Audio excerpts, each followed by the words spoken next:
She's like, go upstairs and lock the door. And she's in the living room and she's kind of fiddling with the needle point, the little sticker deal or whatever, the spike. I don't know what that's called. Knitting needles. Knitting needle. There you go. She's the knitting spike. Yeah, the knitting spikes. Yep. And she goes, oh no.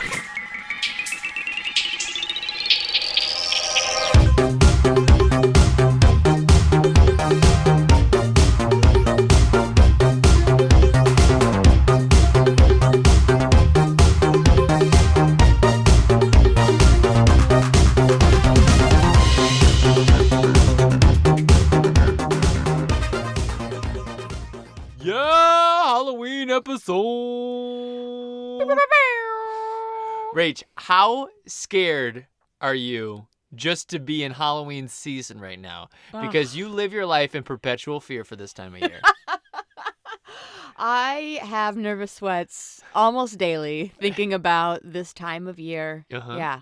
Yeah. The previews on TVs for the movies coming out, you're constantly watching something scary on a screen, either in front of me or next to me. Or I go to the movie theater by myself, which I think it's weird because I think it brings on jealousy from you. But at the same time, you want to be nowhere near the movies I'm going to. Yeah. And so it's a really kind of conflicted feeling that I think emanates off your being. Yeah, I am just a mess of emotions this month, for sure. For sure. But you want to tell the listeners what scary thing you subjected yourself to last weekend? Last weekend? Yeah. Oh, Ty and I went to a local event here in the town of Mankato called the Haunted Car Wash. Yeah. I was like, wait, what is I don't know, really. I'm searching for... It's just the Haunted Car Wash, yes, I think. A Haunted Car Wash. A great deal. Scares, fun, $15, your car gets washed. Everything about it was beautiful. Yeah. I got scared. There were moments where the suds were washing down your car and you're like, oh my gosh, I've never been more scared to watch the suds just soap away.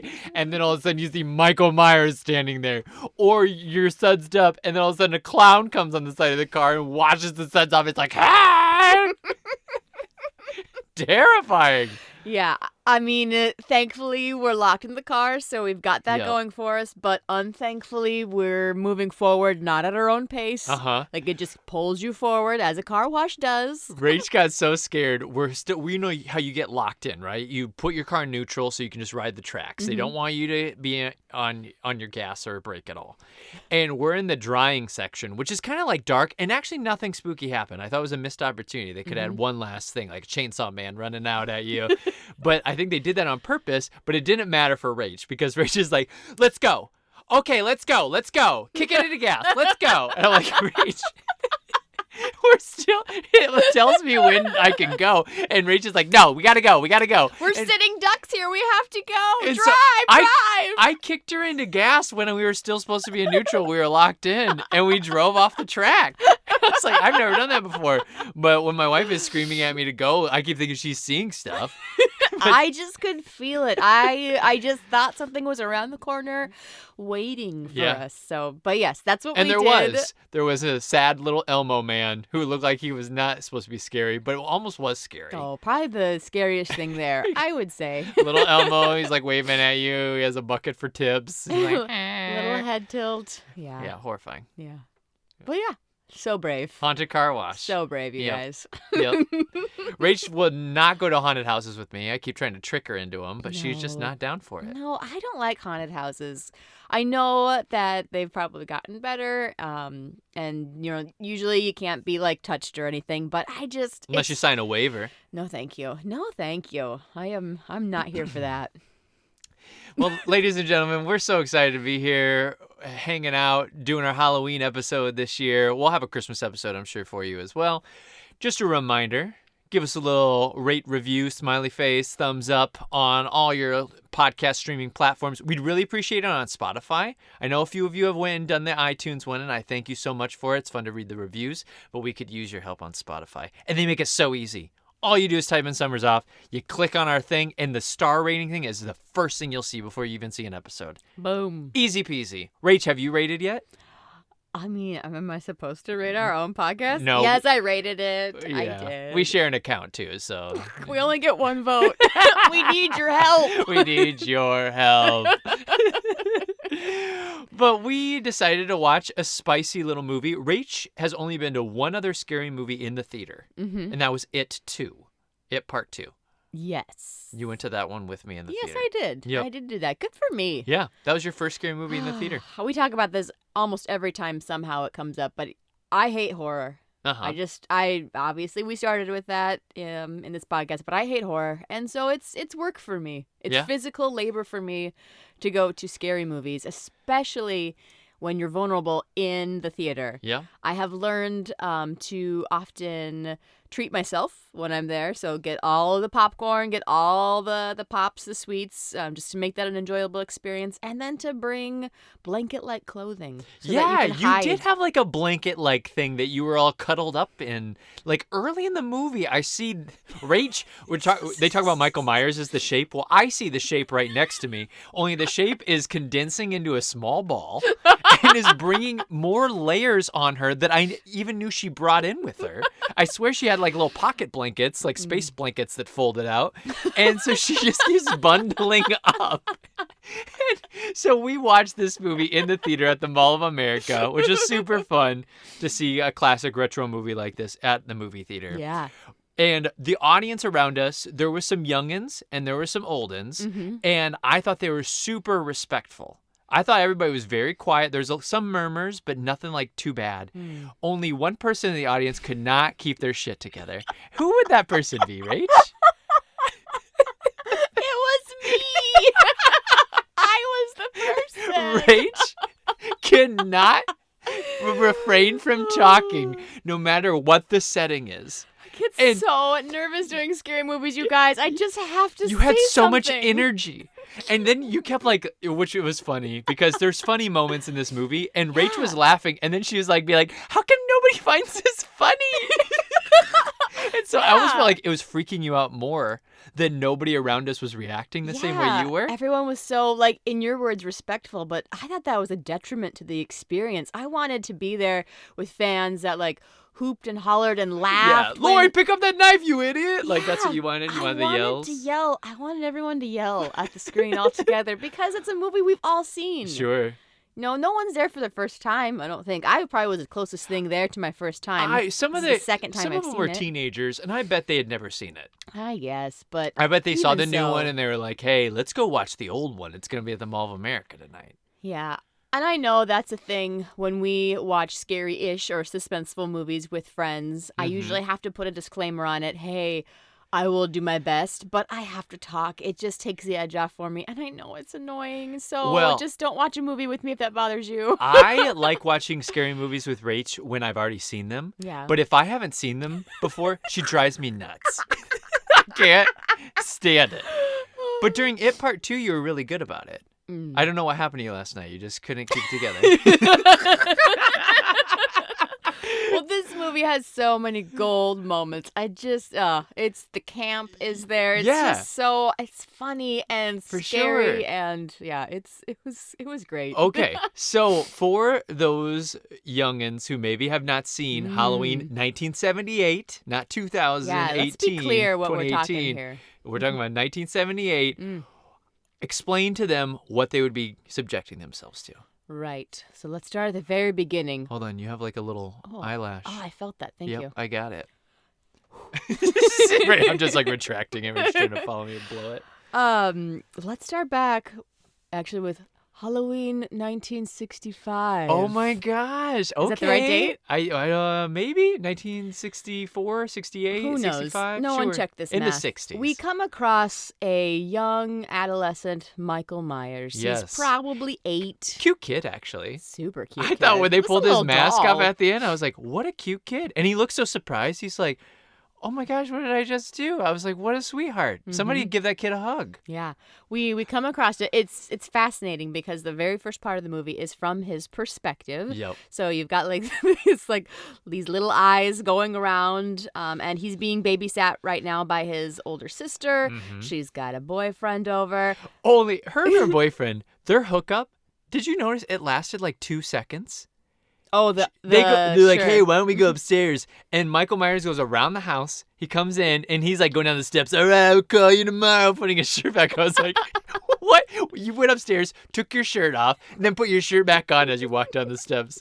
And then later in the movie, there's a sex scene, and that guy also, that sex scene lasts like 10 seconds. And then she's like, that was amazing. What is going on here? Sorry, continue. No. Valid points, I guess. Yeah, you're not wrong. But yeah, so this child ends up snapping, and he essentially stabs his sister to death. Mm-hmm. Fast forward to Halloween present day, which is in the 70s. Yep. And he has broken out of his psych ward, and he is going back to his hometown. Haddonfield, Illinois. Yeah, to do God knows what. To go back to his house. Yeah, is that what he does? He just goes back to his house? Yeah, he does. And? Then he sees Lori when she drops the key off. Yeah. Do you think he's like, yeah, I'm going to stalk her. Oh, I like her. So history ends up repeating itself. He sees some babysitters in town, and for whatever reason, this babysitter kick, he's like, all right, babysitter's behaving badly. Yeah. And I will be the vigilante for that. And he goes on another murdering streak. It's like Jason Voorhees and the camp counselors are being naughty. Yeah, I'm going to go kill all these camp counselors who are all naughty. Yeah. He's like, I'm going to kill the babysitters who are naughty. Mm-hmm. It's very much what his whole modus operandi is. And the whole movie, it used to be called Babysitter Murders. I don't know if you know that. No, I It didn't wasn't know called that. Halloween originally. Oh. It's called The Babysitter Murderer or Babysitter Murders. Rolls right off the tongue. Did you ever read the R.L. Stine Babysitters Club series? It was like a series of scary books, and it was all about babysitters. Hold up. Are you talking about Babysitter's Club, which is not R.L. Okay, Stine? maybe not The one where we Club. solved mysteries? Maybe it's called Babysitter Murderer. There's a babysitter series by R.L. Stine. No. You never read that one? I mean, maybe there is that, but that's not what I'm thinking Did you of. read Babysitter's Club? I did, and those were fun mysteries, not murderers. Oh, did anybody ever die that they were trying to solve that mystery? I don't recall. Oh, One okay. girl did have diabetes. So she probably almost died a couple times when her blood sugar got there too were low. some pretty scary moments there with Beth, for sure. Oh, that was her name? You remember her name was Beth? No. You just picked that because in Little Women, Beth's the sickly one. Oh, it is a sickly name. Yeah. No. Oh, my gosh. Yeah, honestly, when you go to babysitter school and you learn how to do CPR, you learn some basic safety pieces, learn how to, developmentally appropriate toys and games to play, you should also watch this. Yeah. This should be a part of your training as a babysitter, as a forewarning. Yeah. Let all bad babysitters beware. This is what could happen to you if you decide to invite your boyfriends over while you're babysitting. Make the DARE program kids watch Requiem for a Dream and then make babysitters watch Halloween. I love where your head's at. Scare them straight. Scare them straight. Now, this wasn't the first time you saw this movie, though. Correct. You and I watched this together years ago. Early in our relationship. Yeah. First scary movie I think we ever watched together. I think I was trying to impress you and trying to be a cool girl who watched scary movies, and I failed. I just failed. No, I think you did pretty good that night. At least I didn't realize it affected you that much, but it probably did. Oh, yeah. Nightmares up the wazoo. Yeah? Mm-hmm. Yeah. Okay. Even to this day, letting the dogs out in the middle of the night is still a little spooky. Well, isn't for me. that because this movie takes place in every suburb you've ever lived in? No, this takes place on our street. On my street right now. This is where this film was Absolutely. filmed. It looks just like it. It's crazy. Yeah, which I love our street, but boy, oh boy, was that really creepy. Looking at the houses. Yeah. It's like, this could be anywhere. And those new Halloween movies don't help because it also looks like our street. Yeah. All those houses do. You're like, oh my gosh, these are like old, beautiful homes from like the 30s and 40s. Like these are the homes we jam in. And we have bands, by the way. Yeah, it looks just like it. It's crazy. Yeah, which I think is a part of the mastery of this film is bringing the horror to you. Yes. You don't have to go to camp to be murdered. No. You can be murdered right in your little house. And everybody in suburbia in this movie, they all keep their doors unlocked. Like, nobody ever locks the door until he's, like, chasing them. And I remember that was a thing that we talked about early on in our relationship, too. You were like, oh, yeah, should we always lock our doors? And I was like, yeah, I think so. And I probably said that because I watched a lot of scary movies. Because most people in suburbia don't always lock their doors. Sure. Yeah. I first saw this movie in either late middle school or early high school. And I remember thinking it was kind of boring. Oh. And I thought wow. the ending was really lame when I was younger. What? Yeah, I don't know why I was like, oh, what a stupid ending. So fast forward to the ending, like yeah, the go part ahead and where spoil he is essentially his doctor shoots him. He falls out. Michael Myers falls out the balcony. He's on the ground. Cut away. You look back and he's Laurie gone. goes, was that the boogeyman? Dr. Loomis goes, oh, yes, actually that was. What's the boogeyman? As a matter of fact, it was. And then you don't see Mike. Yeah, he's gone. Yeah, and I remember. You hated? I don't know why I thought it was boring. I think it's amazing now. But when I was younger, I think I was just like, only 5 people die in this movie. I was like, oh, only 5 die? And then I was like, what boring deaths? You don't even see the blood all the time. And I was like, oh, gosh, there's so much buildup. Can we just get to it? I was just an idiot. You were just jaded at such an early age. I had watched all these Friday the 13th movies, I think, before. Sure. And so Jason and he goes on these massive killing sprees. Yeah, and I was like, come on, where's all the deaths? So, oh yeah, I didn't appreciate it. Amazing. Well, let's go into a little pre-pro for this guy. Yeah, cut the chit-chat. Yeah, that's quite enough, little Get lass. to it. Hey, and if this is long, we're not going to apologize. We're just going to say enjoy. Indulge yourself that you get one episode to carry you over for a couple months. And just enjoy this in a few sittings. It'll be a good time. Wait, before we start, what's your over-under for how long this will be? 2 hours is the over-under. Okay. Yep. I feel good about that. Yeah, we might get under 2, but I doubt it. All right, Buckle let's up. continue. All right. Pre-production. So John Carpenter at this time, he's the director and the creator for this movie. He hadn't done hardly anything. He made this Dark Star movie, which was like a science fiction beach ball that they find on the spaceship, and it's like rolling around. Like, it kind of makes weird noises. I watched a little bit of it. And then he made this Assault on Precinct 13 action movie. So John Carpenter and Deborah Hill, you saw her name, I think, at the opening credits as well. They made this script in 10 days. Oh, Babysitter Murders was the original name, not Babysitter Murderer. And except for like the original executive director, he like disputes that.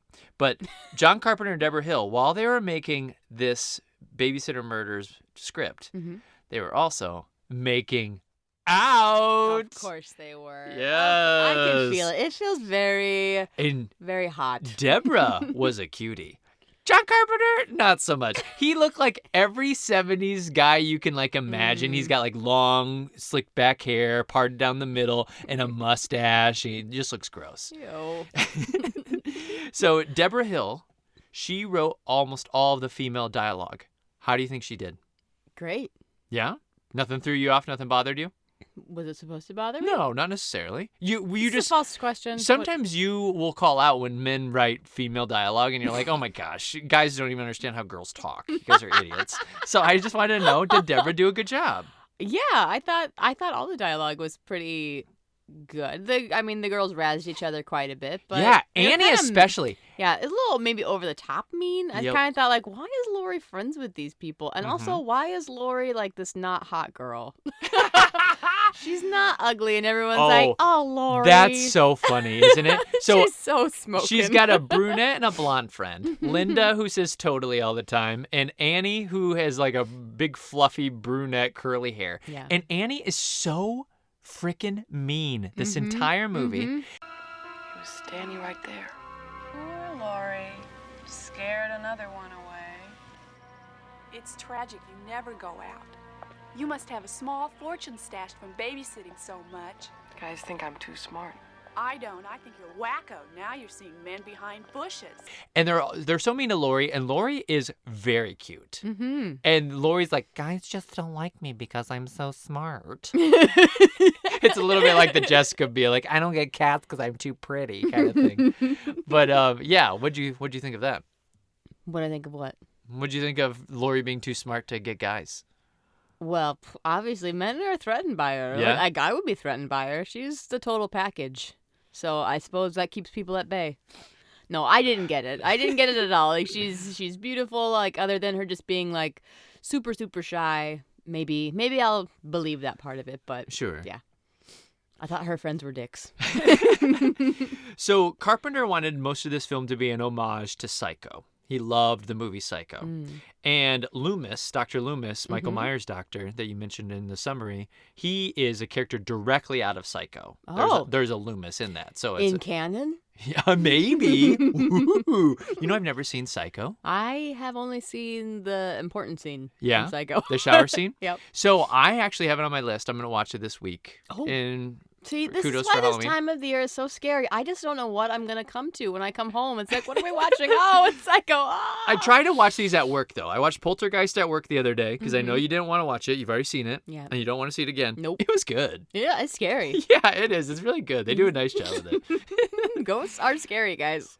So John Carpenter based Michael Myers off of, he went on a visit to a psych ward, and there was this teenage boy who was just sitting there, and he was just staring out the window, and he had this blank, cold, dark stare, and he was like, what is going on with this kid? Yeah. And so that was his whole idea with Michael Myers. He's like, I'm going to base it off that weird kid that I saw that one time. Ah. And a lot of these other characters, they'd give them names or base their personalities off of like producers or their kids or film characters that they really liked. And so like Laurie Strode was actually, and see how you'd feel about this if you were Deborah Hill, who wrote the script with him and was dating him.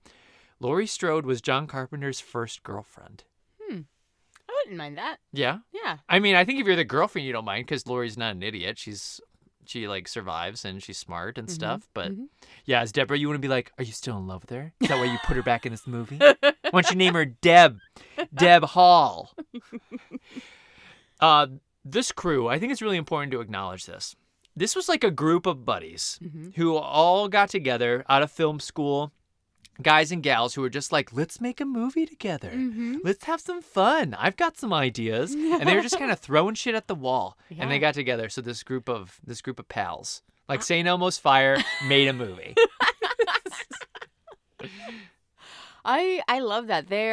I don't know if this was the first to do a lot of the things that it did, but it's, for me, one of the most memorable things. And by firsts, I mean, like, the really, really slow suspense and the first person, like, being in the killer's eyes. Yeah. And seeing what they're seeing as he's, like, stalking outside of the homes. Yeah, they stole Maybe. that from Black Christmas, I think, which had happened, maybe that was after, though. Okay. Oh, it might have been after. Yeah.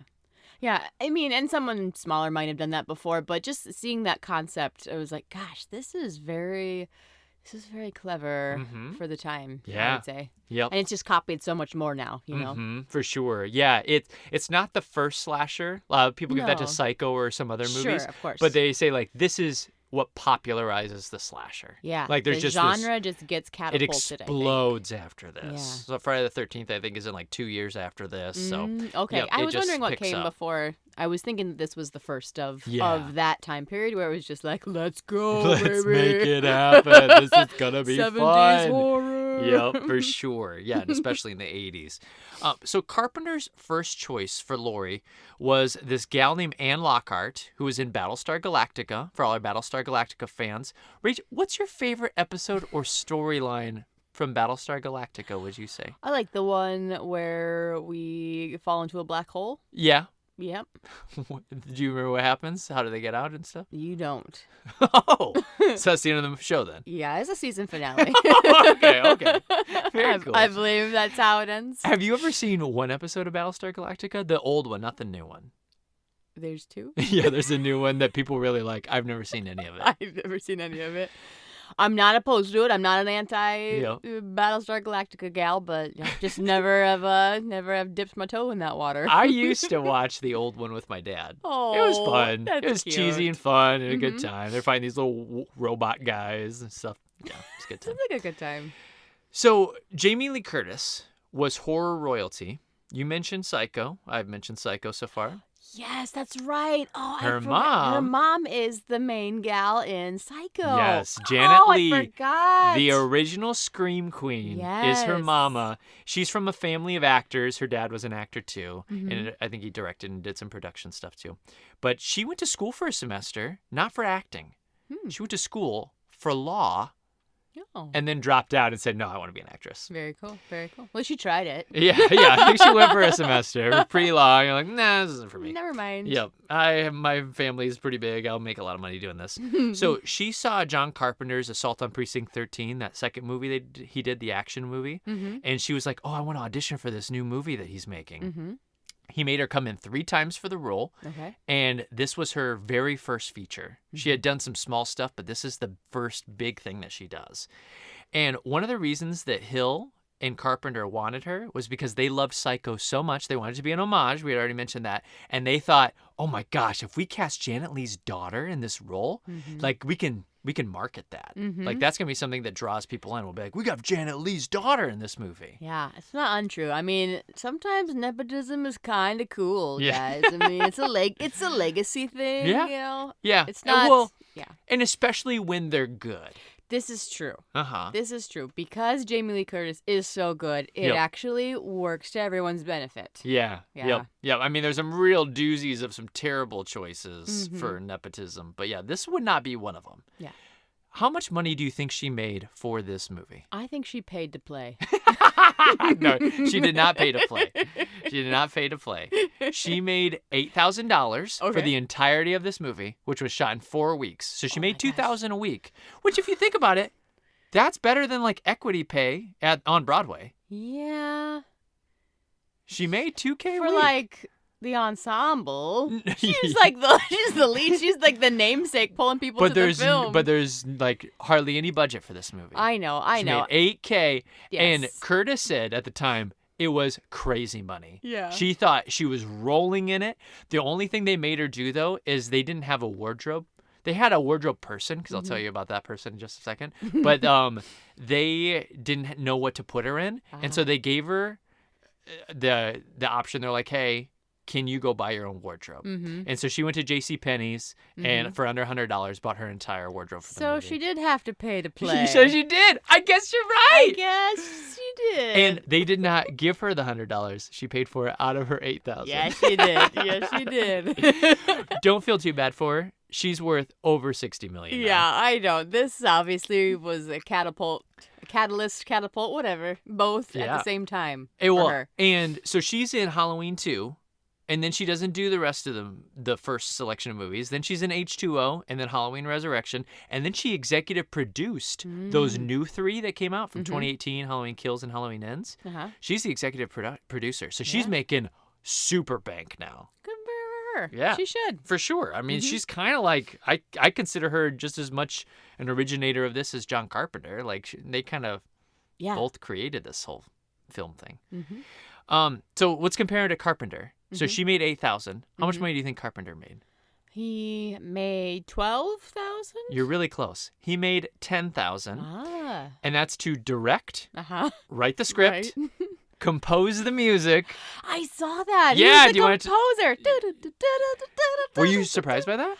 Yes. Oh, cool. Yeah. So he does all that. All that stuff is his. Wow. And I'll kind of get into in a little bit here where that all comes from. Okay. And then he also is one of the producers too. So he does all that stuff, and he only makes $2,000 more than Jamie Lee Curtis does. But Well, he's fair. not going to be the most expensive person out of everybody. That's going to be Dr. Loomis, who makes $20,000 for this movie. What? Yeah, he makes way more than everybody else. We'll talk in a second about why that is. So Curtis was the only teenager out of all the girls. The other girls were in their 20s. How old do you think she was? 18? You're close. She was 19. She was almost 20. She's so tall, to be honest. She is very tall. She could have played a young mom, to be frank with you. Yeah. I thought her dad was her husband at one point, and I thought, no, she's definitely a teen. So Dr. Loomis yes. is first offered to Peter Cushing and Christopher Lee. Do you know either one of those people? Nope. Okay, you'll know them. You'll know one of them when I explain a little bit more. They were huge actors in the horror industry. Cushing was Dr. Frankenstein, and Lee was Dracula throughout like a series of 70s movies. Oh, okay. And you would know Peter Cushing from Star Wars. He's in the very first Star Wars. He's like ahead of Darth Vader, but below the Emperor, and he blows up with the Death Star. You recognize that guy? That sounds very familiar. Okay. I feel like I could paint his face. Yeah, for he you. like sits in the chair at the head of the table and stuff. That's Peter Cushing. Yeah, okay. And then Little tight Christopher face. Lee, you know, as Gandalf the Grey. Oh, really? He's Saruman the Wise. Oh. Yep. Yeah, I was like, wait, is it Gandalf? No, yeah. Wait. You know him as the guy who pretends to be Ian McKellen. Yeah, I was like, it's not Ian McKellen, but it's the other guy who's an awful lot like him. Lee says this is the biggest regret of his career. Oh. He turned it down because he didn't think the money was good enough. Oh. And he says, I totally should have taken it. It was a huge mistake. Regret. So they end up going with Donald Pleasance, who had done a bunch of theater in London. He did some rando TV. He usually played villains with a bald head and sometimes a scar, like he does in his Bond villain in You Only Live Twice. Bond titles are the best. Rach, do you want to make up the You Only Live Twice song for James Bond? I would love to. I can't even get a theme going here. Okay. You only live twice. Very nice. Yeah.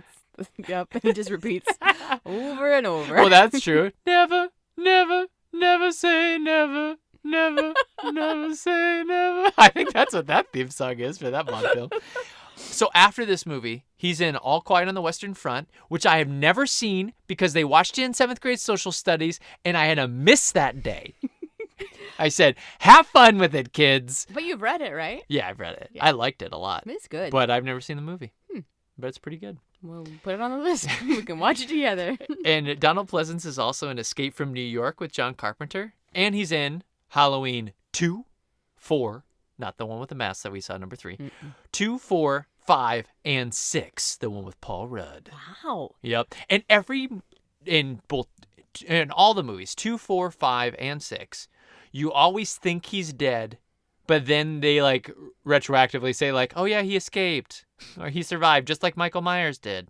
Oh, the doctor? Yeah, you always think like dead? Michael kills him by stabbing him, or they Sure. blow up together, or something happens, and then he's like, it was crazy when I escaped from that fire.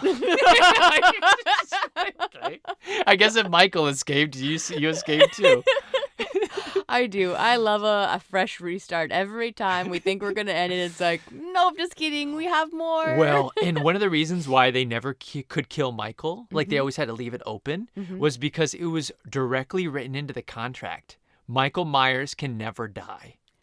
Written into whose contract? Into the contract for the Halloween franchise that the executive producer, Mustafa Akkad, had. Oh. He had this contract, and the main producer guy, and he was like, What? you can never kill Michael. You can make it seem like he's dead, but he can never die. So go watch Halloween Ends and see if he died. But he said he can never die. Yeah, I know.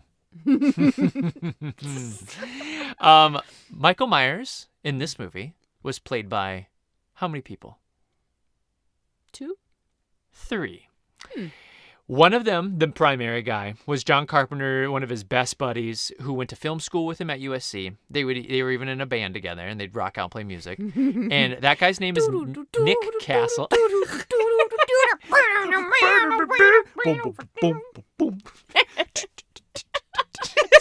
just that. over and over again.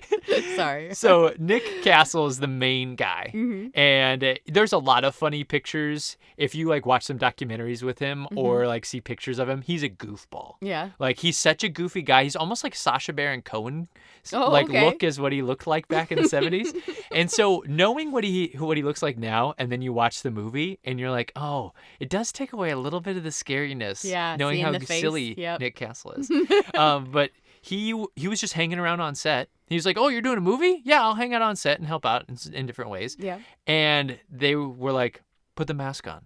And so he got kind of suckered into doing it. He's like, okay. And then Carpenter started telling him what to do. He's like, don't worry, it won't always be you.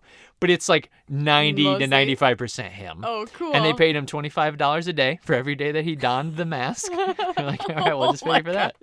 This was good money before double, triple inflation that happened since.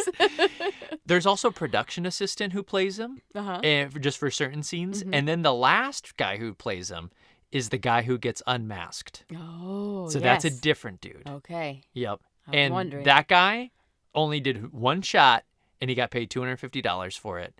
And what'd you think? How does Michael look when he's unmasked? I mean, he's got some interesting facial structure. It's almost like his brow bone was broken, or you know what I mean, like above his eye, it's like kind of like a bulge almost. Yeah, like kind of like a deformity. But okay.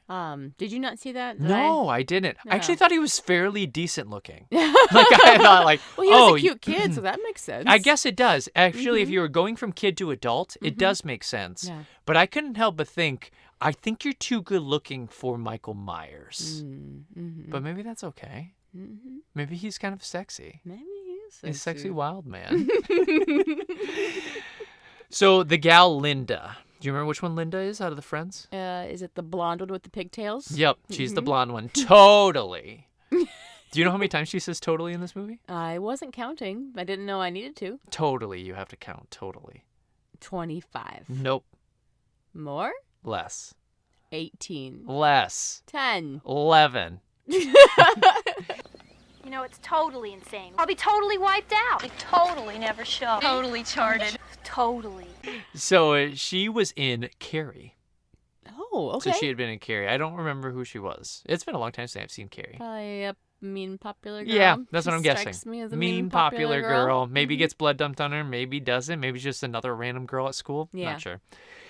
Annie was in, you remember which one Annie is? Mm-hmm. The mean one. Yep, the brown mop top. Yep. Annie was in The Assault on Precinct 13 with John Carpenter. And she was dating, her husband actually was in production design, and then she worked on costumes. Oh. So she did a lot of like stuff behind the scenes. And what did you think of her hair? What did I think of her hair? Yeah. I mean, it was cool at the time. There's nothing like... Was it cool? Yeah. Okay. Yeah, I feel like my mom had hair like that back in the day. It's really permed and curly and poofy. short, and that was definitely, I mean, Google popular hair at that year, and that will come up at some point. So poofy, though. Yeah, I think poofy hair was the thing. What would she look like without the poofiness? I don't know. She kind of reminded me of the gal who plays Baby in Dirty Dancing. Oh, she kind of had like that kind of like curly, bouncy, short hair. Okay. It can be a little poofy. Yep. When the humidity is right. Sure, that makes sense. Yep. Yeah, so it's kind of cool hair. And then they talk about somebody named Ben Tramer in this movie. Do you remember Ben Tramer? He was the guy that Lori, our main gal, is interested in. So she confides in a friend that she has a crush on him, and then the friend ends up saying, "Hey, no worries, I already called him. He's going to go to the dance with you tomorrow." And Laura's like, "Oh, no, I'm so nervous." Yeah, I know. And I can't believe she's like, "I want you to call him back and tell him no." I'm like, she set you up with the guy you wanted to go on a date with. What are you talking about? Yeah. Again, don't understand that. Maybe it makes me think maybe she has some like anxiety I think issues. I was just going to say some social anxieties. Something's going on. Yeah. Well, Ben Tramer, believe it or not, is in Halloween 2. What? He is walking down the street in an outfit that looks just like Michael Myers, only I think he has blonde hair instead of brown, which doesn't make any sense. And Loomis sees him, is like, there's Michael Myers. And then a cop runs into him with his car into like another truck, and then the car explodes. Oh my gosh. So we think that we killed Michael Myers, but then we're really, like, you killed Ben Tramer. And does Lori find out? Is she heartbroken? I don't know. She has kind of a thing with like an orderly guy in Halloween 2. Oh, okay. She's like, oh, cute boy with the tall haircut. Oh, okay. So I don't think she's really focused on Ben at that point. But he's in number 2. How Amazing. crazy is that? Oh, love it. This whole shoot took place in the spring of 1978. Mm-hmm. Took 20 days to shoot this entire thing. That's incredible. Movie comes out in the fall, right before Halloween. One of the reasons it went so fast was because they came out with this new technology. And this is actually what they spent $70 of their $300,000 budget on. They only had $300K in general. Loomis took 20. Carpenter and Curtis took like another 20 between them, pretty much. Yeah. And then 70 was this camera equipment. Wow. It's called the Panaglide camera rig. And it's all those moments, those smooth shots when you're following somebody, or like you see it either first person, like the opening shot with the mask, or like whenever you're just following Michael Myers stalking somebody, and it's just like kind of gliding along with him. Yeah. That camera rig allowed them to speed up shooting so much that they were able to shoot so fast. Oh, wow. So they were like, it's worth it to spend the $70K on this because it will shorten our shoot probably like almost in half. Yeah. Because we can get so much shooting in the can. How about that? So that's one thing I want to ask you for Christmas, because I think we can just speed up our shoots for some of our film projects. Oh, okay. So just think about it. They shot this baby in California. Remember, it was in the spring of 1978. The town of Haddonfield, Illinois, is based off of Haddonfield, New Jersey, where Deborah Hill was from. But the Myers house is in Pasadena, California. Actually, you can still find it, I think, in Pasadena. So you can go visit it. Whoa. Would you ever go visit the real Myers house? I mean, is it like a site that you have to pay to go see? Probably. It's probably an attraction like the Christmas Story house in Cleveland. Yeah, probably. I would totally go. I know you would. That's What's easy. that supposed to mean? Like I'm some sort of freak. I know you'd go, weirdo. So it's spring in California. Yeah. What problems do you think they might encounter? Forest fires. Okay, yeah. I'm sure that's the case. Earthquakes. Yeah, okay, yes. Rain? No, not a lot of rain. Heat? Okay. This movie, I'm not hitting it? No. Any of those things? No, these are all wrong. The movie takes place in the fall. Oh, it does. It's Halloween. Yeah. So the trees don't look, there's no leaves, and it's green. If you went back and watched those opening scenes where she's just walking through the neighborhoods, not only is everything green, there's like bushes that are flowering. I noticed it last night. I was like, oh my gosh, there's like bushes are in full like beautiful graduation flowering right now. And then there's also palm trees. You can see them like on the periphery. Usually they're not like in the main part of the shot, but you can see these palm trees sneak in and you're like, hey, that's not in Illinois. Yeah. Yeah. So that's kind of fun. Oh, sneaky. Sneaky. And then they had the problem. They didn't have any leaves. So what did they do, Ty? What do you think they did? Made some? Yes, ma'am. They had a set designer paint thousands of fake leaves because all the trees were so green. But you couldn't just like take a tree and like rip the leaves off. Like they're falling at night. Like you don't need to see them painted. So listen to this. Carpenter wanted somebody to go up into the trees and paint the leaves. In the tree? In the trees. And somebody in the production team was like, that's the stupidest idea. We're not going up into no trees, painting leaves, bro. And so what they ended up doing was they just bought all these fake leaves and they just throw them around set. So like in scenes, you'll see leaves blowing by and they're either being blown with like fans and stuff or literally PAs, production assistants, are throwing the leaves at people, like pretending it's fall because there's no leaves anywhere. And you want to know the most fascinating part about all this? One of the leaf guys that got brought in, he was a roommate to somebody who was working on the Halloween set. He's like, hey, we could use you for some leaf duty. And he's like, oh, I'll come and paint some leaves. Would become a horror icon, the likes of Michael Myers. What? Freddy Krueger. Robert Englund, Freddy Krueger, is on this set throwing leaves, baby. That is an incredible fact. Wow. Yeah, pretty That's cool. really cool. Pretty cool. Yeah, he talks about, he's like, I totally got suckered into it. I didn't want to do it. And all of a sudden I found myself on this little set for this movie called Babysitter Murders or Halloween or whatever. And I'm out there painting leaves and throwing them around. Really funny. Amazing. Yep. They also had a problem with finding pumpkins. Oh, sure. Because there's no pumpkins in bloom at this time. Pumpkins, yeah. Yeah. That's a good point. And so they were able to get a hold of 3 of them, but they weren't actual pumpkins. So all those jack-o'-lanterns I think you see in the movie, I think are fake jack-o'-lanterns. Okay. Probably from like a craft store or something. Okay.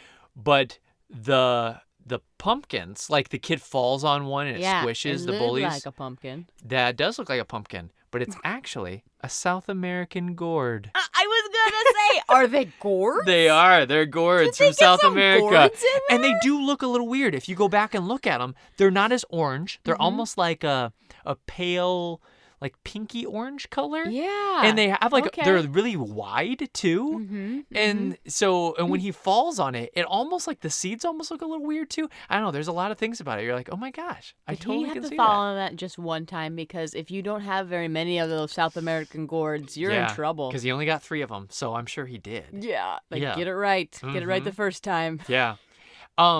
What'd you think of the bullies in that scene? Oh, movie bullies are always, that dialogue was trash. Well, I will say it's better than I think some bully scenes. Like in Stranger Things, the newest season, those bullies are horrible. And the new Halloween movie, the band kid bullies are awful if you go see Halloween Ends. In this movie, at least they're like, the boogeyman's gonna get ya. Boogeyman's gonna get ya, Tommy. Your face is incredible. Yeah, I think the fact that there weren't, like, it wasn't in front of a class and everyone's, like, pointing and going, ha, ha, ha, ha, ha, was really helpful. Sure, that makes it a little bit more believable if it's just a gang of 3 little punks versus, like, a whole class pointing and laughing. Well, and I like Lori totally slams one of those little punks too when she says he's not even going to graduate from the 6th grade. And gets him with a great retention joke. Yeah. Because they used to do that back then.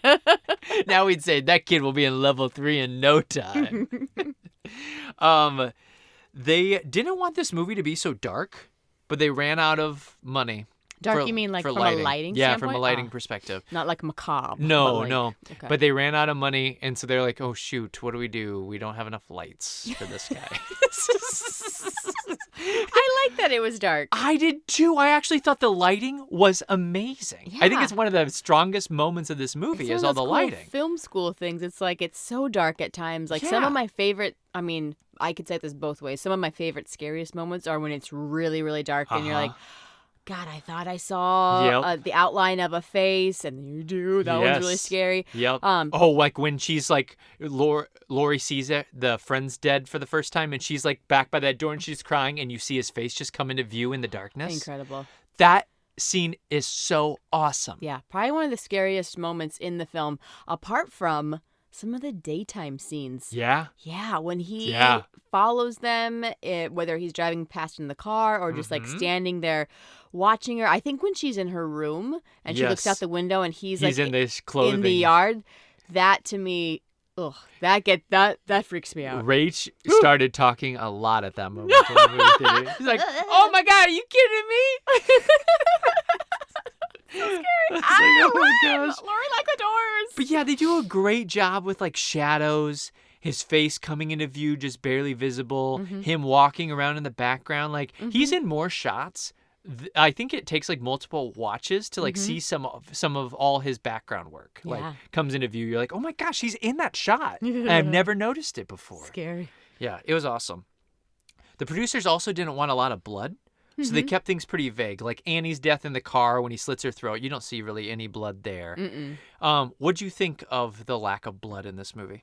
I am okay with that because the movie makes up for it with suspense and long, long waits and like tricks too. You think like, like when Annie dies in the car, there's a moment where you think it's gonna happen, and she's like, oh, where are my keys? And then she goes back in, and so it's almost like, how in the world did she survive this long? She should have been dead 30 minutes ago. Okay, let's talk about the Annie death. I think this is a good time to talk about it since you just brought it up. Rach fell into the trap that I've fallen into multiple times whenever I take a year or two from seeing this movie, and I always forget Annie's first death. When does Annie die? I'm like, Annie gets herself in so many moments where you're like, I think this is where she dies. Yeah. And then she doesn't. Yeah. And they just keep dangling the carrot a little bit farther away. They're like, nah, come over here instead. It's over here. And then they move it again. And every time they do it, I think it's masterful storytelling. How many times did you think she was going to die? I thought she was gonna die in the laundry room. Yep. Like that whole Well, time. you see him in the background. What, you do? Yes. Oh, see, that was one of them that you must have missed. Is he in that doorway? He's in the doorway. Oh, God. She's looking around the other side, my and then you God. see him in the doorway, and then she looks back over, and he's gone. Oh, I And knew it. I knew he was there, but it was so dark. There's so many of those, Rach. There's so many of those. I'm telling you, if you go back and just look at the background, you'd see him way more than you noticed him just this last few. I will never do that. I will never It's really seek cool. that out. That sounds horrifying. I will not be doing that. So you thought she was going to die in the laundry room. Mm-hmm. Any other times you thought she was going to die? And then when she comes back in and out of the car. Yep. And then even when she's in the house making popcorn. Yeah. I don't know why. I knew he was outside, but I don't know. I Uh-huh. just thought maybe he was going to get in somehow before that. Yeah. It's hard to say. Yep. Whew. Yeah, it's pretty wild. It's wild. Let's talk about the mask origin. The mask origin. I think a lot of Yes. people kind of know this story, Yes, but I it's think worth telling. It's worth telling just in case you don't. But Annie's husband, her actual husband, the production assistant guy, he was in charge of finding a mask for this. So he goes to a local hardware store. He sees two masks that he thinks will work. One is this Weary Willie.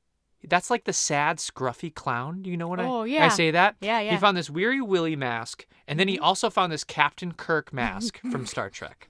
He was like, okay, these are both $1. I'm going to buy them each. I'm going to take them home. I'm going to spray paint them white. And then he showed them, and he removed the eyebrows, and he extended the eye holes and stuff. And he's like, okay, look at these two masks, everybody.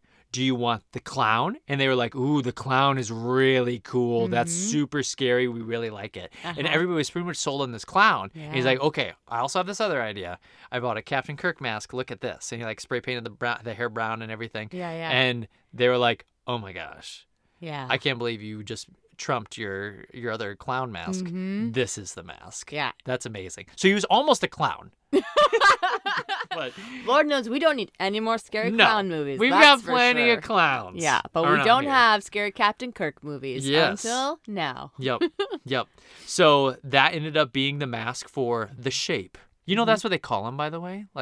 You mentioned that earlier, and I don't remember hearing that in the movie. But So- I'm sure Dr. What's-His-Butt said it at some point. Well, they call him the Boogeyman and Michael in the movie. Yeah. But in the credits, in the script, he's referred to as the Shape. Oh, Which is, I think, that's cool. Very scary. Yep. It Very takes away the scary. human quality instead of calling him Michael Myers all the time. Yeah. So I like that. Yeah.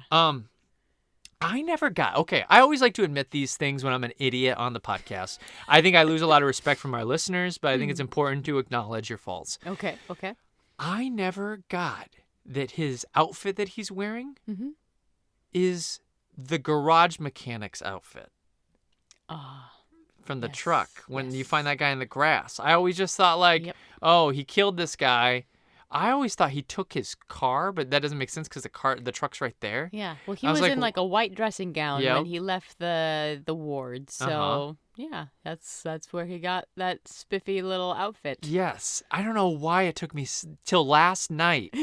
I've seen this To movie see that? probably almost 10 times. Wow. And I finally got oh, that's what that outfit's all about. It's the garage guy. That guy's almost naked in the grass. Yeah. You know what will be fun trivia? I wonder what it says on his name badge. Is there a name on it? Or is it just the company, the Sure. truck company? Yeah, because what was that? Paul's Garage or something like that? Yeah. Maybe his name's Paul. Yeah. Okay. Very cool. So they are. Oh, did you also notice there's a scene where Annie's dad, the cop, Yes. is outside of a hardware store. He's like, Yes. yeah, some kids broke in, stole a couple Halloween masks and some rope and some knives.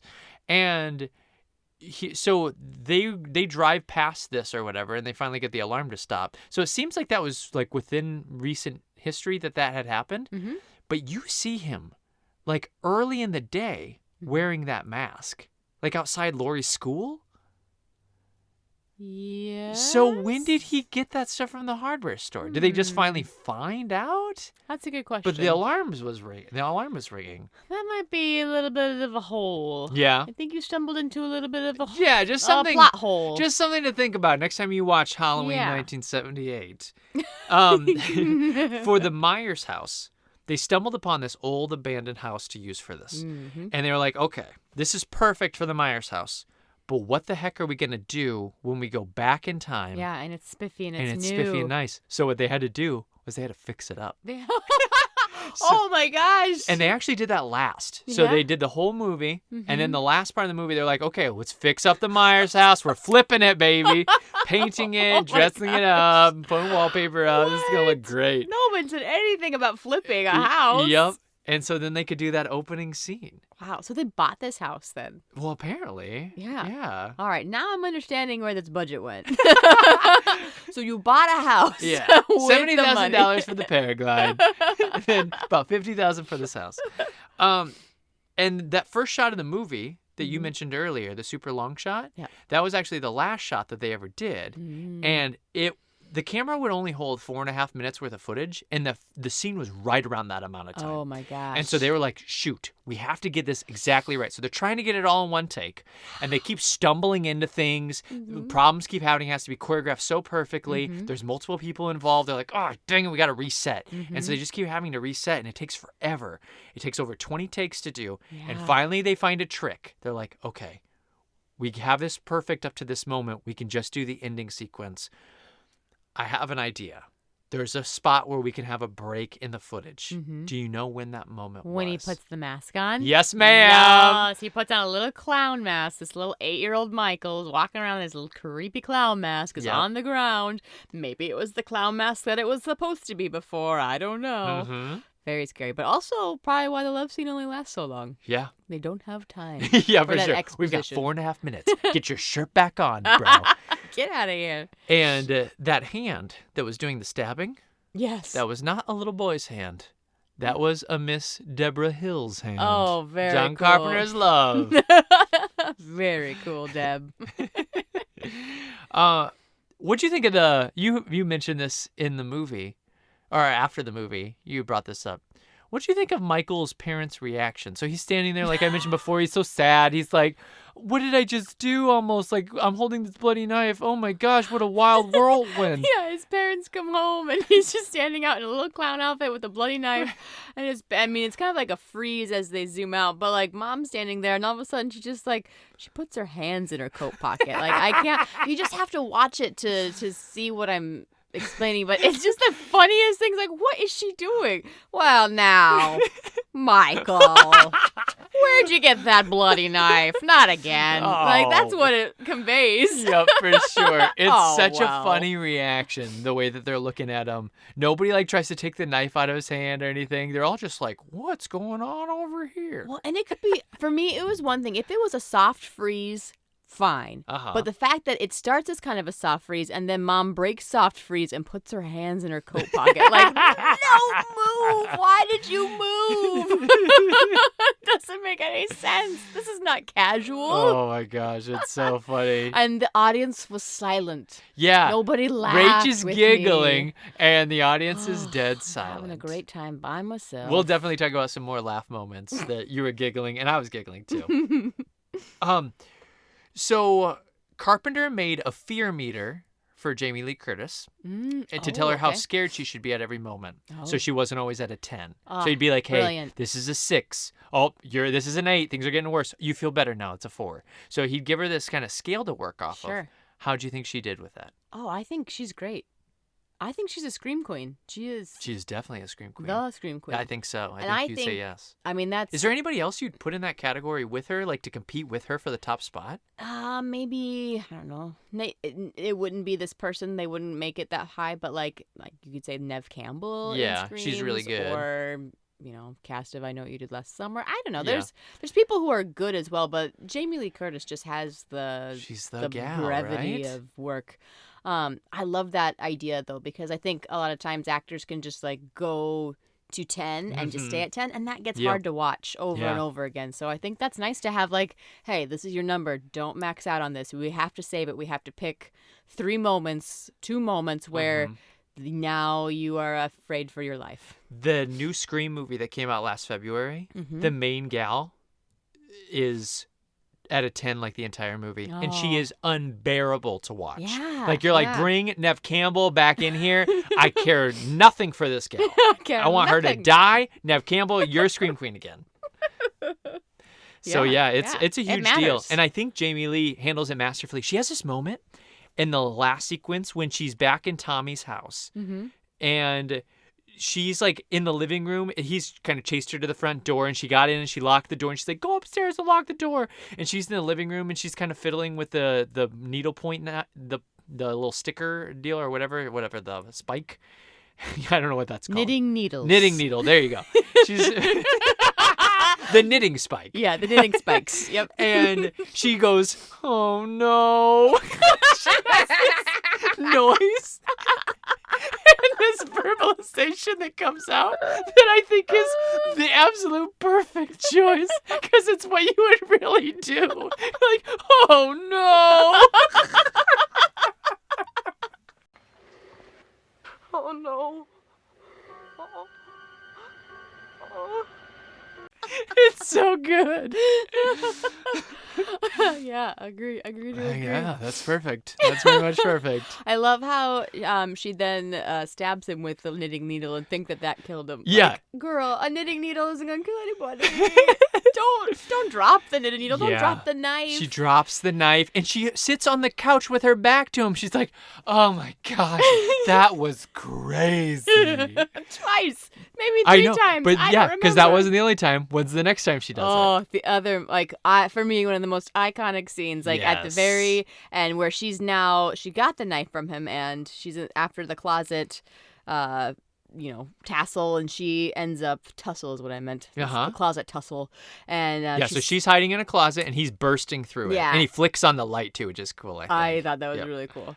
Iconic scene, right? And she ends up stabbing him, and he's like, oh, yep, I'm dead. Oh, and he lays down, and so then in the foreground she's sitting there, and then you can just all of a sudden see him just like sit straight up in the background. I love it because he makes it 2 distinct moments. He sits up straight and then he turns his head in like 1, 2, and it's something the Undertaker does in wrestling as well, and it's brilliant. It's so cool. Nick Castle, I don't know if that was you or Carpenter, but you guys nailed it. That was masterful. Yeah, it was so good. But another time that she dropped the knife and like turned her back to him. She's like, oh my gosh, this is a wild night. Yeah, and another time our audience was silent. No one else was squealing under their coat like me. Like, you pick that knife up, girl. Behind you, Lori.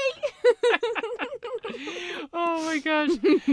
Jamie Lee, from all accounts, was the sweetest human being on set. Yeah. She helped out all over the place. She was always like doing little chores and stuff for them to make the movie go well. So everybody just loved her. They're like, you are so sweet. You're so kind, so awesome. Carpenter gave the Myers actors pretty much no direction. He kind of would like say like, now you're going to walk over here. Now you're going to do this. And Nick Castle had mentioned in an interview, he's like, one of the only things he ever told me to do was there's a moment where he stabs a guy up against the wall. Yeah. And then he stands there, and what's he do, Rach? He tilts his head and he looks at it. Yep. Like he's admiring a painting or something. He's curious oh, about it. This is really cool. Oh, yep. Another part I squealed. Yep. So that was Carpenter's choice, which is also very cool. Brilliant. Yes. Brilliant. I think that death is really cool. Only if you look at the knife, the knife is not super long, and then he stabs him with the knife, and the knife would like just go into his chest. It would never go into the wall behind him. It'd like be way all the way to the hilt, but it's not. It's like just a little bit into his chest. It's just kind of fun. Yeah, cute. Donald Pleasance thought this script was the doctor, Dr. Loomis. He thought the script was awful. Oh. He said, really? This is the silliest script. I don't want to be here. Oh. He was pretty much drunk a lot of the scene. Oh, and in fact, I told you when we were watching last night, I was like, watch this scene. What scene was it, Rach? It was the very beginning scene when he and a nurse are driving to the psych ward because he's going to take Michael to trial, I think, to put him away for longer. Yep. And then that's another iconic scene where all of a sudden you realize that there's been a breakout because all of these patients are just like walking around in this Which rainstorm. is cool. It's Rainstorm in an insane asylum, legitimately people just scary. walking around. It's That's legitimately awesome. very scary at that point when Yeah. they see them in the field just walking. But so he was intoxicated during Crazy that scene? drunk. They said that Yeah. they didn't know if he was going to be able to do it. Oh, wow. And so they were like, oh my gosh, he's so drunk. And he's been kind of belligerent throughout a lot of the process, like Yeah. not very fun to work with. They're like, oh, this is going to suck. Yeah. And his actress was like, hey, you want to run lines? Like she was trying some things or talking to him. And he's like, I don't want to talk about this. Like he just didn't care. Oh. And you can tell in that scene, he's super mush mouth. Mm-hmm. And now knowing that, you can totally see it. You're like, wow, yeah, something's off with you. You haven't anything to worry about. He hasn't spoken a word in 15 years. Are there any special instructions? Just try to understand what we're dealing with here. Don't underestimate it, Don't you think we could refer to it as him? if you say so. Oh, I But then didn't pick up on that. They did say, they were like, I don't think he's going to be able to get out of the car and run to the phone Oh my gosh. in the rain. Wow. But he did. And they said he was fine. Once he got out of the car, he like could snap to and he was good. Uh-huh. But yeah, when they were sitting there doing those lines, they're like, oh my gosh, is he going to be able to get through this dialogue? Like, this is awful. Wow. And then he came back for several Yes. movies. Well, and he talked so much trash before the release. He's like, it's sure a he silly did. little film. I don't think it's going to do very well. He wasn't encouraging people to see it in interviews and stuff like that. But then he came back, and by the end of it, whenever they'd say, like, hey, this is probably going to be the last one you're going to die in this movie, even though they'd always bring him back, he would always say, like, I'm kind of sad to see this character go. It's been really fun coming back to it. But his acting gets freaking nuts. In later movies, he's like, my God!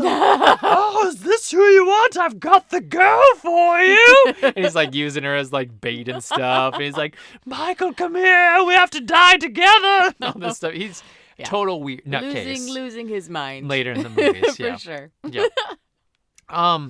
He also yelled at Carpenter a lot about looking like an idiot during shoots. He's like, you're making me look like a damn fool out there and things like that. And yeah, so he was just quite the character. Yeah, what a gem. Yep. What a gem. You mentioned John Carpenter's score already. Mm-hmm. I think it's important that we should talk some score. Let's talk some score. Okay, so the reason he wrote this score was because they showed it to some early film critics. Yeah. And the critics said, this movie's not scary at all. He's just walking around the whole time, not doing much, and it's kind of boring. You need something else. And so John Carpenter was like, I think what we need is a really cool score. Yeah. And he's like, I will write the score myself because I'm a musician. And he took 3 days to write that score. And the main theme was a practice session that his dad used to make him do on his bongos.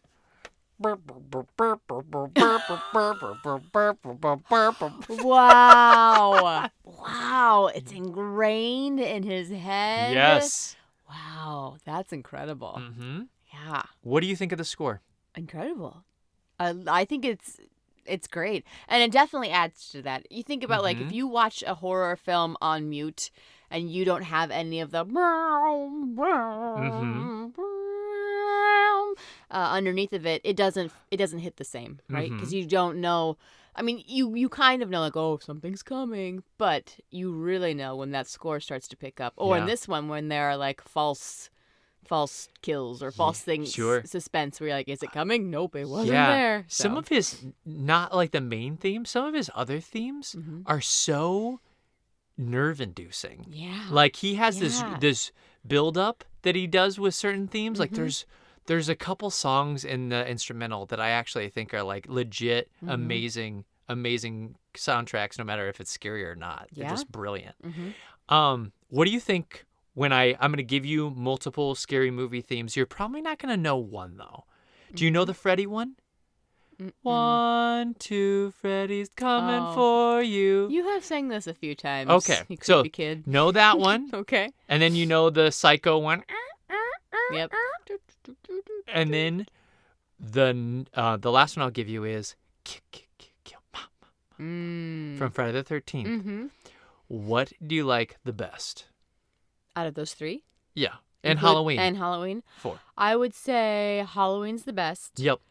Friday the 13th is second. Okay. And then what were the other two? Freddy and Psycho. Psycho and then Freddy. Okay. Yeah. Yep. I think the more that you can do with just pure instrumentals, I think that's way more impressive than I mean, nursery rhymes sung by children are also very scary. Sure. Yep. Especially when they're on theme, but I think a really good instrumental can just take you there. Okay. Ooh, exciting. What's yours? Would you Halloween mix... for sure. Yeah. How about the rest of them? Would you mix I'd that up at all? say Halloween, Friday the 13th, because I like that series a little more than Nightmare on Elm Street, because I think it's campier and more fun. Mm-hmm. And then Nightmare, and then Psycho. But I might change that when I watch Psycho for the first time. Tomorrow Or tonight. Who knows? No, not tonight. I don't Tonight wanna for hear it. sure. What do you think the stabbing sound? Then whenever Michael stabs somebody, what do you think how they made that sound? I think to save on costs, they stab those squashes. You're so close. Am I? Pumpkins? Nope. They couldn't find pumpkins, remember? Oh, yeah. Yeah, you wouldn't use them for stabbing. They stabbed another Gourd? fruit that grows on the vine. Bananas. No. That would be weird. No. Another fruit that grows on the vine. There's potatoes that go on the vines? No. Tomatoes. Nope. Let's not make those noises. What Watermelons. Watermelons. They would stab watermelons to make the sound effects. I still like my idea of the South American squashes. Now, they couldn't get any studios at the screeners, so they would just bring college kids in. Oh, yeah. And then they'd tell the college kids, like, hey, if you love it, spread like wildfire, my little minions. And they did. They went nuts for it. And they just, it was all word of mouth. People were like, this new Halloween movie's going to be awesome. You've got to see it. It's great. And so they didn't get, like, a lot of publicity from the studios. They were just like, all word of mouth, all grassroots, baby. Impressive. They opened this guy in Kansas City. Mm-hmm. Okay. And that was 6 days before Middle Halloween. America. Ooh. October 25th, 1978. It exploded. It was there for a couple days. Wow. And it just kept doing better and better every day. Like, once again, word of mouth was spreading. Yep. And then they're like, okay, now we're going to go to Chicago. It was there for a few days. And they're like, okay, now we're ready to open all around because it's doing really well. Wow. And so they let, like, each city kind of fund the next city. Uh-huh. But that also meant, even though they opened October 25th, 1978, which is great timing, they ended up going past Halloween by the time they had released all the some of the big markets like LA and New York. Should have started a little earlier. Yep. Should have Agreed. cut production down to 15 days instead of 20 days. You could have. You could have done that. What do you think this has on Rotten Tomatoes? I mean, I have to imagine that it's at least fresh. Yes. Yes. Okay. Oh, yeah. Big time fresh. Yeah, I would imagine because, like we had kind of said before, it's such a classic and it does so many things right the first time. Mm-hmm. For me, the first time that I can remember seeing these things done correctly. Even though obviously there are plenty of missteps and plenty of like goofiness, but it didn't feel like a cliche yet, right? Mm-hmm. Doesn't it feel like this? Because it's starting it. Yeah, this starts the cliche, so it's not a cliche. Yeah. So I would say it has like an 88%. You're super close. The audience score is an 89. Yes. And the critic score is a 96. Wow. Yes. 96. Here's what they say. Yeah. Scary, suspenseful, yes, and viscerally thrilling. Check. Halloween set the standard for modern horror films. Wow. Yeah. Here's some reviews. Austin Chronicle says, who could have predicted that the low-budget pick Halloween would have a profound influence on an industry, not to mention on the concept of Halloween itself?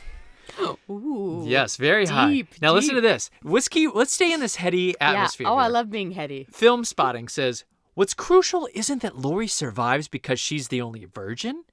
It's that she's the only virgin and still almost doesn't survive. Whoa. Wait. Whoa. What? Wait. What?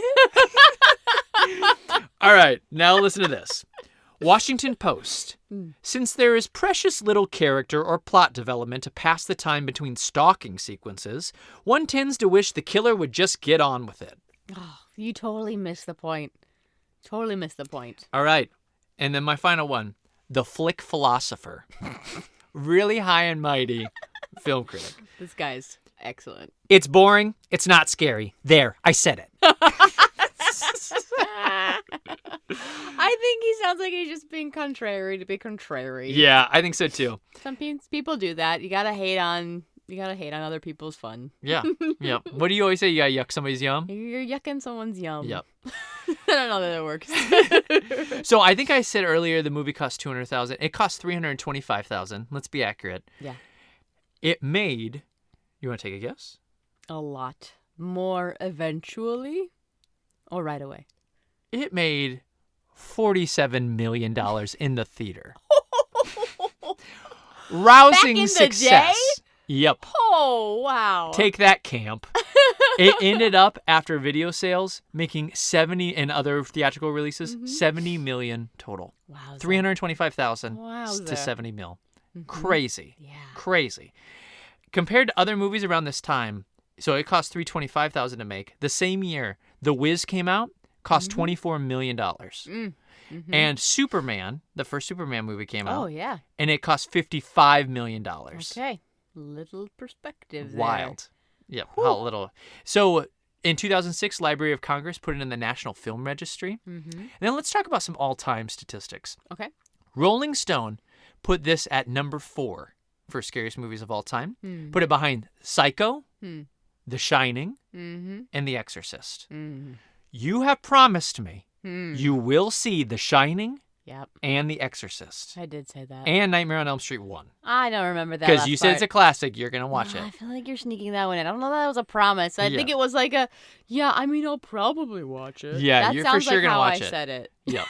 And one thing I have on our list, I have The Thing by John Carpenter. He remade the 50s or 60s movie The Thing. Oh, I want to watch the original. And then John Carpenter made it. And the John Carpenter version's way better.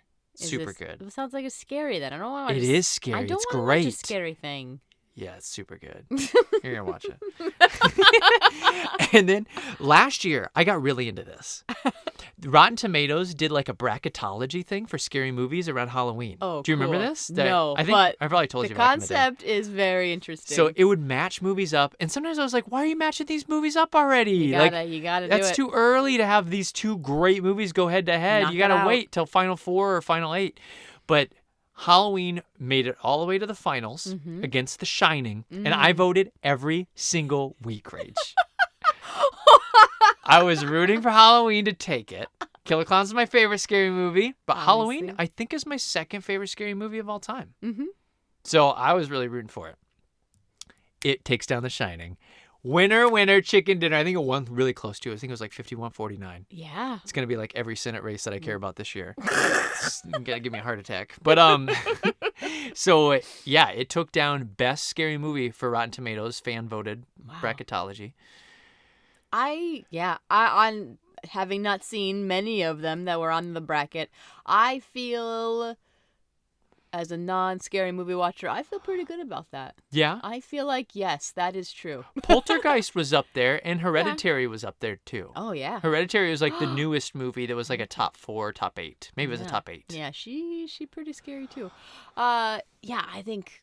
again, we've already kind of hit on it, but it's the daytime scares. It's the nobody's safe. Yeah. Even the virgin's not safe. It's all of those pieces together. Middle America. It's just, He takes his damn time, too. Oh, such a slow burn. Oh, my gosh. So slow Yeah, burn. we'll get into that in just a second. I'm going to talk a little bit about times for kills. Okay.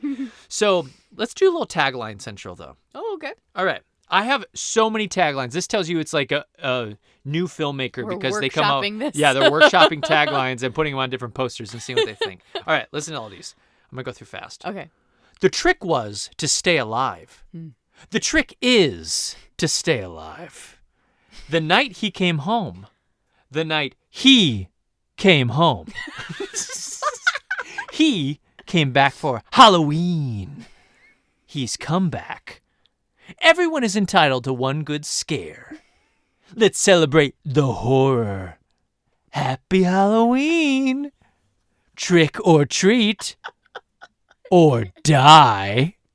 I was just envisioning this is one really long tagline that doesn't make any sense. Oh my gosh. So there you have it. Wow. Anything stick out? Could you say them again? I don't remember. I'll have you just listen back. Yeah, okay. You can report in later. There's some gems in there. I really like the differences in the punctuation. Me too. That was probably one of my favorites. The night he came home. The night he came home. Yeah, I'll go with that one for now. Okay. Oh. How many people died in this movie, Rach? Okay. Give me a second. Yep. Maybe tell me something else I don't have to listen to while I count. Okay. One. Well, it depends on if you want to count Lester the dog or not. Will affect your count. Do you want to count? Are we assuming he didn't kill anyone to get out of the psych ward? We don't see any bodies No, there. we don't see any bodies. We have Okay. no confirmed deaths. But you're right. There's probably a massacre in that place. 4 or 5? Are you counting the very first one? The guy in the ditch? That guy counts. He counts, yeah. Did you count his sister? Who's his sister? His sister he kills at the very beginning of the movie. Oh, I gotta go back in time. Yeah. Oh, I was thinking Yep. of present day. No, I wasn't counting them. Okay, so 7? No, you overshot it now. You should trust 6? yourself. You said 4 the first time. Okay, 6. You only missed 1. 5? 5. Unless you 1, count Lester. I mean, Lester, that is one of the saddest kills for me. When he kills the German Shepherd. Oh, the poor German Shepherd's legs like lose all their energy and they just go flat. And you're like, no, Michael, you monster. Monster! That is something these movies do a few times. Kill dogs? He kills more dogs than any other villain I can think of. Yeah, usually dogs are safe, which is really interesting. Dogs and kids are usually safe. Yep. Yeah, but he kills the dogs for sure. I think he kills maybe like 4 over the course of the series, and then he eats 2. What? Yeah. Oh. I know. Is that wild? Eats 2? Yeah, he eats one in this movie. What? You don't see the dog, but he ate a dog. Did you not get that? Oh, I remember them saying when they're in the house, Yeah, the yep, go doctor through and the cop are in the house, and they're like saying, "Oh yeah, he's been here." And then what does the guy say? He's like, "Oh, he got hungry," and then the other guy was like, "It could be a skunk." What was that about? Like the animal was a skunk? No, I thought he was saying something about a skunk could have ate this dog, and I was like, "What the hell is this?" Yeah, dialogue? I honestly was like lost in my thoughts for the next like 2 minutes, thinking like, "What about the skunk?" I was like, "God, I wish I could rewind this movie." No, he ate a dog. He ate a dog. They're like, "Oh, it's a dog," and they're like, and then Loomis goes, "He got hungry." It's still warm. He got hungry. Ugh. Oh no, he ate a dog. I think in the Rob Zombie ones, you see him eat the dog. Gross. Yeah. Does he take the mask off? What do you mean? When he eats the dog? Yeah. In the Rob Zombie ones? Yeah, if you see him He's eat got it. long hair in that one, so it like blocks his face Ew. for like the first part of the movie till he finds the mask. Ugh. You've seen that one, have you? I've seen the Rob Zombie one? No, of course I've never seen the Rob Zombie one. Oh, you're teasing me. Yeah, kind of. You're teasing me. Somewhat. No, I've You never haven't seen seen it? Okay, No. yeah, of course you haven't. No, I've never seen Yeah, any of gotcha. the other ones besides 3. It's just I can remember watching it at our old house, and I thought maybe you were around, but maybe not. No, God, no. Okay, so let's talk about the movie with the most deaths in this series. The most deaths in this entire series happens in the only other Halloween movie you've seen. Halloween 3? Yep. Wow. 20 deaths. 22 kills. Oh, boy. Most of them, those little shamrock robot guys. Doesn't count. Yep. I think they all get electrocuted in that one scene, so that drives up the count. And then some kids' heads probably get turned into bugs. You were talking about that movie on our drive home last night from the theater, and I already realized, gosh, I don't remember anything about that film anymore. I was Okay. like, wait, What? I'm going to go ahead. And then that happened? I'm going to go ahead and tell people, if you want a movie that's not going to scare you really at all, but you're going to be massively entertained for like a horror movie, go watch Killer Clowns, number 1. That's easy. 100% or don't even stray away. But if you want something in this series, go watch Halloween 3. Yeah. Season of the Witch. It is a blast. A wild, fun ride. It's terrible. But you're gonna have no sense. You're gonna have questions. Go watch it with a friend and be like, and try to debate what just happened. Yeah, and then listen to our podcast. Yeah, and That'd so be you can engage in the story. Really quick segue. You guys, Halloween's coming up. Do you have your costumes? We have our costumes. We are going as Mike and Debbie from Not from Halloween. Not from Halloween. From Killer Clowns. Yes, and what are the puppies going as? The puppies are gonna be the clowns. Because they'll always follow you. They're always around you. It's like, oh no, the clowns are coming. Yeah. We'll post pics. It's gonna be cute. I actually think our outfits are pretty legit. It's not too shabby. Yeah, we made them ourselves. I think we look we a lot always like do. them. We need a Dave, somebody with a cop outfit. We'll need just to find someone will be in a cop outfit. Yeah. Some guy or girl will be in a cop outfit. I'm and we'll sure just say, you'll let's take a picture with them. Yep, and I'm sure you're gonna love to cozy on up with them when we get hit with pies in the face at the end. Shout out to Killer Clowns, where Debbie pretty much ends up with Dave. And so in Halloween 3, there's only 5 deaths in this one. 6 if you count Lester, the dog. Halloween 3 had 22, and then the Rob Zombie movie had 20. So, and a lot of those deaths are really brutal too. Yeah. Yeah, it was just gross. It doesn't make me feel good. Makes me feel weird. Does it make you feel weird in your tummy? Yeah, my tongue feels weird. How many Michael Myers do you think they have cast for 12 movies? 22. Nope, 16. 16. Okay. Did you know? Well, I'm going to ask you this question. Who would you be in this movie? What character are you? As far as the babysitters? Sure, or just anybody in this movie. Who are you? I'm Lori 1,000%. Yeah? I just want to go. Because you're so smart that men are intimidated by you and they won't date you? No, don't tell him. I don't want to go to the dance with him. Tell him no. No, because I just want to put it on the record. As a babysitter, I was a super fun babysitter. Coming over tonight? Same time, same place. Can we make jack-o'-lanterns? Sure. Can we watch the monster movies? Sure. Can you read to me? Can we make popcorn? Sure. Yeah. Like, the parents would come home and we would have created a play. And we would put the play on for the parents when they got home. This was usually like afternoon babysitting. Obviously, at night they have to go to bed. And maybe I wasn't always like that creative, but I took babysitting very seriously. And I just want, if any of my former clients are listening, I never, ever invited a boyfriend over while I was babysitting. Yeah. That was very serious to me. Yeah, I did not can remember there was a time where you were babysitting Ace, a dog, and you invited me over for that. At our friend Seth and Sarah's house. Okay, I would like to go back on the record and say there was this you one might time have been babysitting their daughter Robin too. that I was babysitting some friends. Yes, it was maybe 2 years ago, and I did invite. You invited your boyfriend I think over. I texted. I said, "Hey, can I have my boyfriend come over?" Who was my husband. That did feel a little weird. Yeah. Like, come on over. I can see why there's a sense of danger there. Well, I think I'm Bob. You think you're Bob? The guy with the glasses who gets a knife through his stomach Jeffrey and Dahmer? hangs up. Guys, on he the- looks an awful lot like Dahmer. Yeah, that's what you said in the movie. And when everybody else is trying to watch it, Rach goes, "Oh my God, he looks like Jeffrey Dahmer." Okay, that's not even out loud. I was literally. Yeah, go ahead. You do your impression. Okay, yeah, this is Ty's ear. Oh my gosh, does he look like Jeffrey Dahmer? No, it was really breathy. Oh my gosh, he looks like Jeffrey Dahmer. It wasn't that loud. It was not.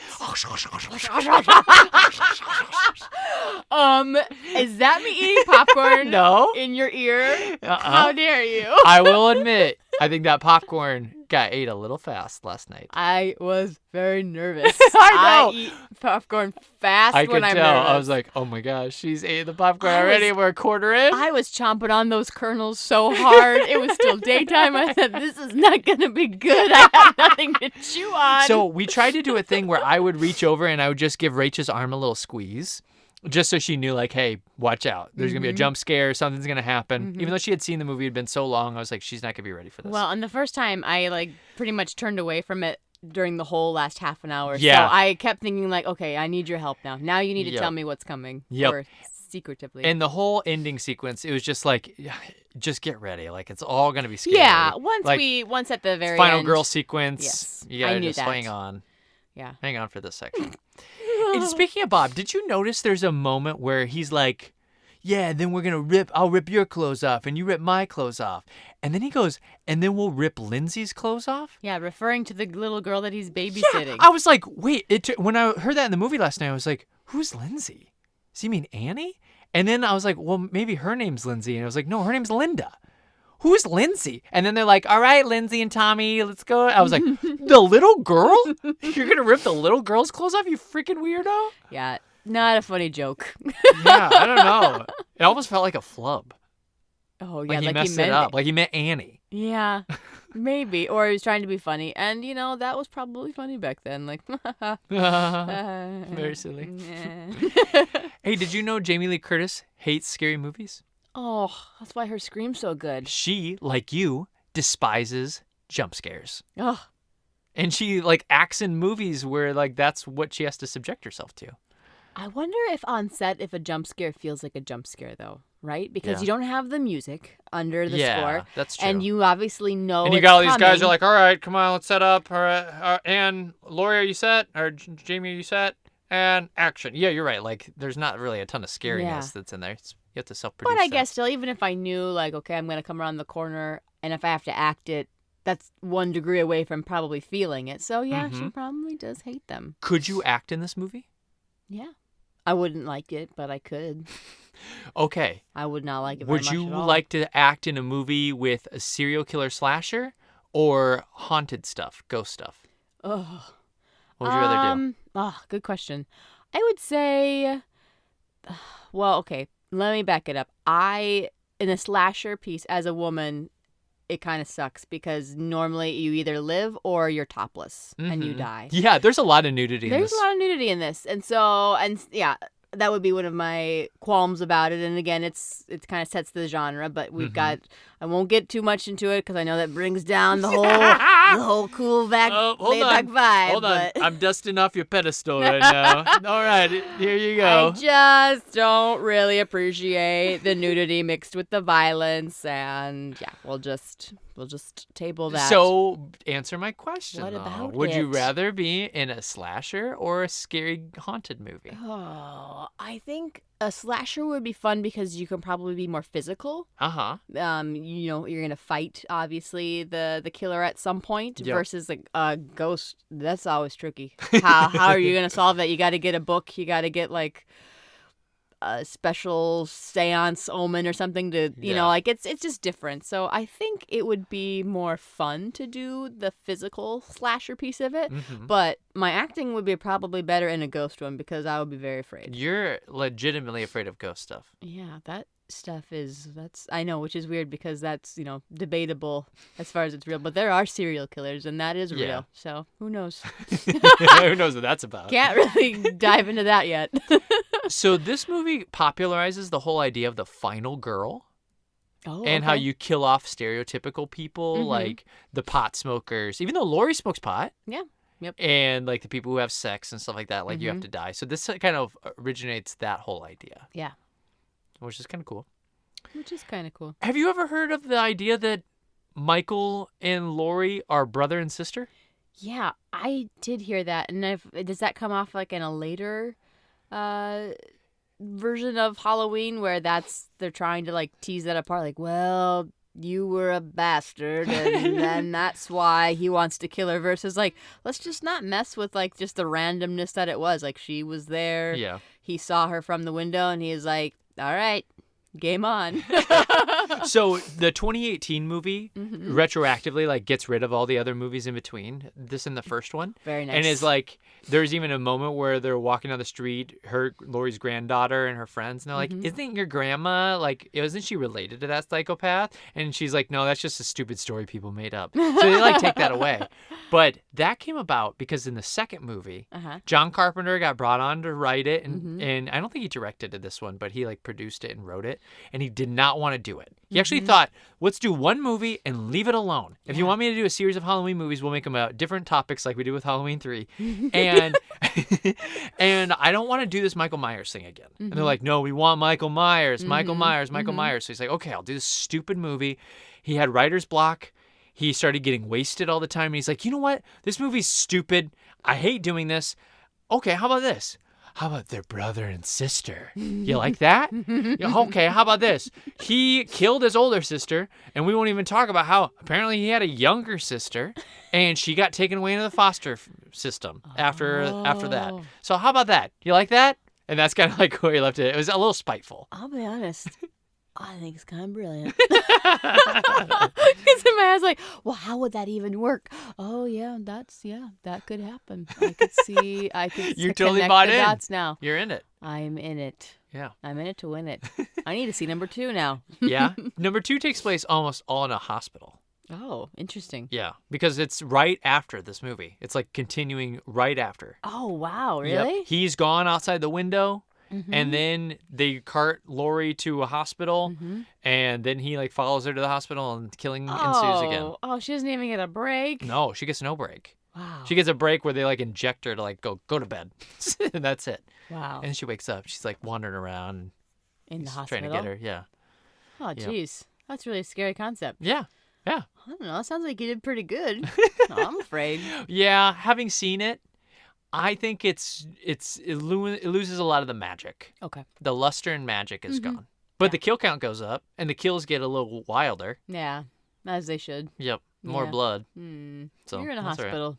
Right. So why is John Carpenter's name above the title, Rach? Oh. We don't say Steven Spielberg's E.T. Don't you? I don't know. Maybe you do, actually. I often do. Because he made it so? Because he won rock, paper, scissors with Debbie Hill? He made a deal with the producer, and he said, if I can make this movie for under $300,000, and actually the producer laid this challenge. He goes, if you can make this movie for under $300,000, you can have anything you want. You name it, I'll do it. And John Carpenter, being a new filmmaker, was like, I want my name above the title. So then people know my name. Brilliant. It is kind of brilliant. Yeah. There's a name for that. I can't think of what that is, but... Ego? Self-promoting. That's what I wanted. So yes, it's the same. Rach, when is Michael's birthday? Is it the day before Halloween? Nope. Valentine's Day? No. It is October 19th, 1957. This year, he would be 65 years old. Very cool. Very cool, Michael. I don't know how we know this. He is so strong. Can we talk about how strong he is? Yes, we Do you have can. anything about that? Because let's talk about how he goes to a graveyard and pulls up a gravestone. Did you do any research on how heavy those are? Oh, my gosh. Because I did. Yeah? How heavy is a gravestone? On average, a gravestone, the size of the one that he would have pulled out, weighs approximately 230 pounds. Okay. Do we think that this man dug that up and single-handedly carried a 230-pound stone gravestone? Yeah, because he lifts people up in the air so easily. I do think he picked up a 230-pound gravestone. Yeah. I think he's that strong. And it's just on the cusp of maybe believable. If I said 500 pounds, you'd be like, that's crazy. Yeah, for sure. But well, to be fair, it was a very big headstone, so it could be more than that. I just Googled average tombstone size. Okay, I think this is a good time to talk about this as well. I think it's really funny when he kills people in certain ways, and then he stages them. A lot of killers do this. Like in the Friday movies, they always do this too.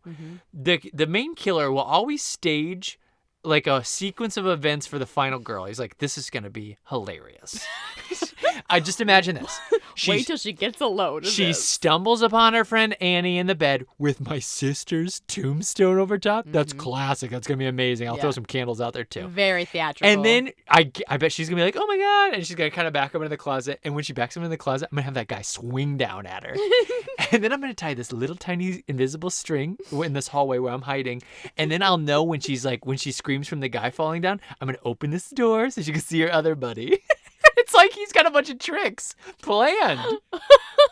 It's pretty amazing. So you think that obviously the first scare of that sequence was staged, but do you think like the closet, the other two in the different closets, I know the door's open, but do you think that's because he did that, or because like they just like burst open because she is like bumps them fumbling around the room? I mean, I should think that one, but I tend to think that Myers is like, no, I've got an idea. I bet she'll kind of back up over here. Now let's have it swing down. Yeah. Yeah, I think it's kind of like Home Alone-y. Very Home Alone-y. Yeah. Yep. I think that's a plan.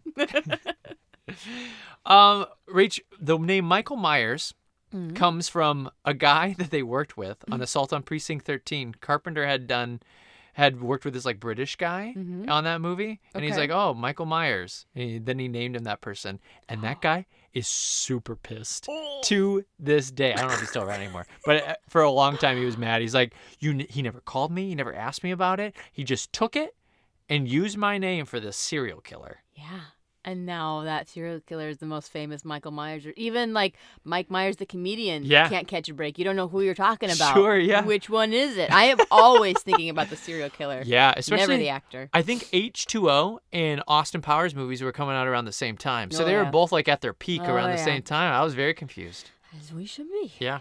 Oh, we haven't talked about the crazy amount of phone calls in this movie. Oh, sure. The phone is ringing about a quarter of the time in this movie. Yeah. Yeah. It is, and yet, think of it in like today's terms, like how often are we texting? Yeah. You know, or messaging. We just watched the movie Bodies, Bodies, Bodies, and they're always texting or like doing stuff with their phones. So yeah, it is kind of the equivalent of like you'd always be on your phone. Maybe that was just the thing. I think it is interesting though how they all have the phone numbers of the houses that they're calling like memorized. Like this is old school dialing. Like we gotta like dial the thing, not just click the buttons. Yeah, these are rotary phones. Rotary phones. So, which is also kind of incredible if you think about how frequently people are calling, because it takes a long time to work a rotary phone. If you've ever done it before, and it sucks when you mess it up. Oh, for sure. I think they're fun though. They have a nice feel to them. They're so heavy. She should have used that. That would have been better than her knitting needle. Yeah, that's true. These things are really heavy. Hit him in the head with a rotary phone. Yeah, that's a great idea. Now. There was 9 phone calls, by the way. Oh, no. I would have said more. I would have guessed there was 16. Yeah, I think but there was only 9. Phone bills at the time. That would have been expensive, I imagine. For sure. Okay, so I've got some stuff about favorite scenes and acting talk and then your Rach-O-meter stuff. Do you have some stuff that you'd like to kick to? You know, I feel like we got a lot of it. Okay. Yeah, I think most of mine can be caught when we get into favorite scenes. Okay, sweet. Yeah, otherwise, I think we've been hitting it. All right, well, let's jump to favorite scene / part of the movie or kill, anything like that. I just wanted to point out one thing. So you have the very first kill in the movie, and then you see like the dead guy in the ditch from the garage. But the Annie death, I rewatched part of the movie today to find out like where does that Annie death happen? It happens, the movie's an hour and 45 minutes. Happens at an hour and 2 minutes. Wow. We go an hour without seeing a death. And were you ever bored? No. I wasn't either. No, I wish I was bored. It tells me that, number one, either we've become jaded and like thinking we need more deaths than we do in our horror movies. Or number two, because it's retro, we forgive it and we feel like it's okay because it's like a classic. I don't know what the reason is, but that does not bother me at all. Yeah, no, there are because it's Is not it just like a masterful storytelling? Yeah, it's so suspenseful. Up to that point, like there are so many pieces of setups that he's following and he's stalking. I mean, that's not the first time that you're scared. Yeah. And that's not the first time that you think something's going to happen. In fact, there are also jumps before that. And they're like just like, oh, I ran into the cop, or you know, like, so it's not like you have to wait for an hour to go like, oh, that was scary. plenty scary before that. Sure. It gets scary like in the first 30 seconds. Yeah. Truly. Yep. Like you come across, like just visually, it's very scary driving up to the psych ward at night. Yeah. Yeah. Yep. And then that whole Annie sequence, just like how many times you think this is it, this is when they're gonna get her, and then they never do. It's just freaking nuts. Yeah. Go ahead and tell me your favorite scene, and then I'll tell you my favorite scene. Oh gosh, my one favorite scene? Or you can go into multiple. You tell me your favorite scene. Okay. While I'm thinking. My favorite scene is a funny scene. Oh, I know your favorite scene. We haven't even talked about it yet. My favorite scene in the entire movie Yeah. is Bob goes downstairs after having 30 seconds of sex, and he's like, oh, I'm going to go get a beer. Yeah. And he goes down and gets a beer, and he gets the knife shoved in him. He's hanging like wall art after that. And then Michael goes upstairs, takes Bob's glasses. You don't see this. You just see him enter the doorway. He's wearing a sheet over his head so he looks like a ghost. Like he's got a kid ghost costume on. You know he can't see because he didn't cut eye holes out. Yeah. But he's got Bob's glasses over top. He did cut. There are eye holes in it. Oh, there are eye holes? There are eye holes in it, but that really doesn't matter. It's still very funny. But yes, he did. So- I did see eye holes in the sheet. But it's so masterful because he's like, oh, I'm going to put Bob's glasses right here. And he just stands there. And he looks like such a freaking goofball. See anything you like?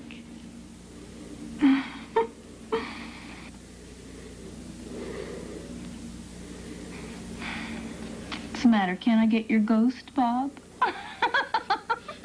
And it's like, it brings out a side of Michael that's almost more disturbing because you're like, he's not just like a senseless serial killer. He like is like having fun. It's like, what? You're having fun with this? Yeah. It's bizarre. And I love it. That is so good. I can't top that. That's a wonderful scene. Yeah. It really, really is. And then he kills Linda and her chi-chis keep flying into the camera shot and everything too, which is in classical sophomoric. Big old eye serial roll killer. on the boobs. But there they are. Yeah. Yep.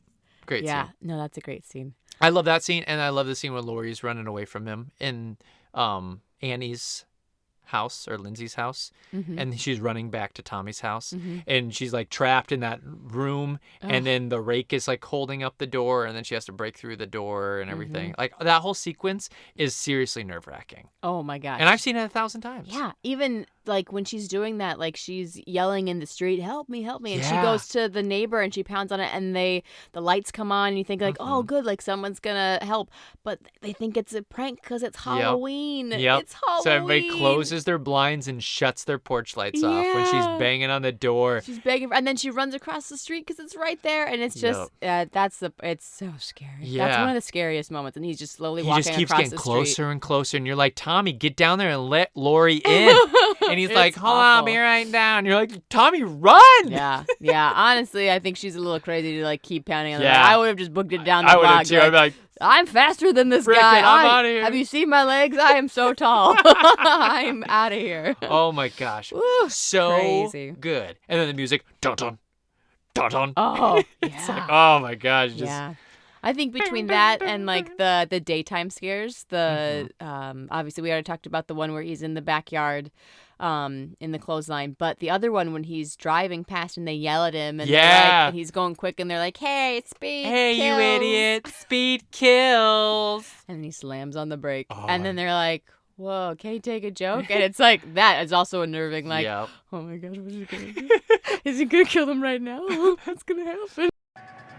Hey, jerk! Speed kills!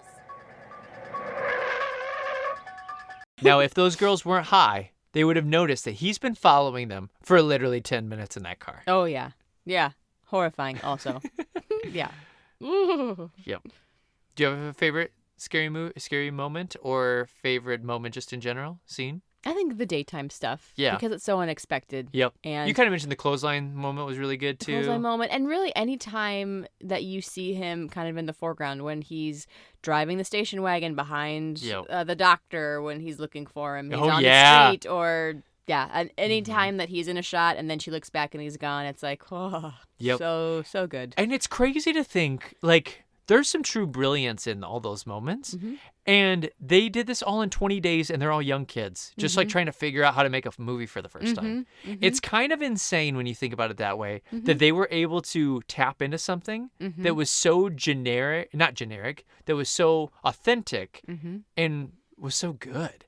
Yeah, like all of the tricks that they use, like we said, that are now almost cliche. It's like, where did you, what movie did you watch in film school that was like, hey, that would be really cool in a scary movie? Yeah. What do you guys think? Uh-huh. You know, like, yeah, it's pretty brilliant. Yep. When you put it all together. Yeah, you can tell why Carpenter goes on to be a huge film director after this. Yep, he's so good. What's your favorite kill? My favorite kill. There's so many to choose from. All 6 of them are pretty great. It's not Lester for me. Not the dog. No, of course not the dog. I don't know. Maybe the very, very first one. Maybe the kid kill. Yeah, the sister? Through the mask, because you see it. Yep. So it's different than the other kills, because you're first person. Sure. Yeah. I like to see a kill from a first person perspective. Yeah, it's pretty cool. No, I do not. No, that was a test, and now we're psychos. I thought it was cool. No, it's crazy. It's not cool. Not cool. But crazy. What was your favorite? My favorite's probably the Bob, hanging him up and looking at him like a painting and twisting his head. I thought that was pretty awesome. Pretty awesome. It was so cool. Acting talk? Acting talk. What is there to say? I thought Jamie's awesome. I think Linda and Bob are okay, and Annie is terrible. Annie is annoying because she's a brat. Yeah. And because I just can't imagine who would leave their child with her, because I just have to believe that people know she's a brat. Yeah. How could she not come off of that? But again, her dad's also the cop in town, so I think like, oh, we'll be safe. But she's so mean to Lori all the time. I don't know why Lori would hang out with her. Yeah, again, that kind of comes back to that writing piece too. I would have a little qualm about like, she's so mean to her. It's like, Lord, you have no self-confidence that you can't even pick friends that are good to you? I think you just needed one moment where Annie was nice to Lori, so you'd be like, oh, she just razzes her all the time, but really, she's really a good friend. Yeah. You just need one moment. A little sincerity in that character would have felt better. Yeah. Somewhere along the way. Right. But yeah, she was always annoyed with the kids that she was. I mean, again, I think they're trying to hint at like, yeah, these are not good babysitters. And that's why he feels triggered to kill her. Sure. Yep. But no, I think the acting, even the drunk doctor, I thought everyone was pretty good. Yeah. I don't have any issues. I don't have any notes about it, really. Yep. Yeah, Jamie Lee, you are on your way to superstardom, and you can tell. Yeah, You're super good. Yeah. Well, Rach-o-meter time? Yeah. And we hit everything on my list. Just oh my randomly. gosh. How awesome is that? I had like 20 things on here, and it just came up. Woot! So, before I give you this, I do want to say I did not look at the Rotten Tomatoes review. Okay. But again, it's a little similar. Yeah, okay. So, I don't know what that means. Slow suspense? Check. Thrills? Check. Camp? Check. Classic status? Check. Does this horror film have it all? Check. But I still hate horror. 49%? Oh, that's really good for a horror movie. This is the highest movie. I want to preface this. I know this movie is not rotten, and yet I'm kind of torn between my enjoyment of watching it and rewatching it. I don't want to rewatch it.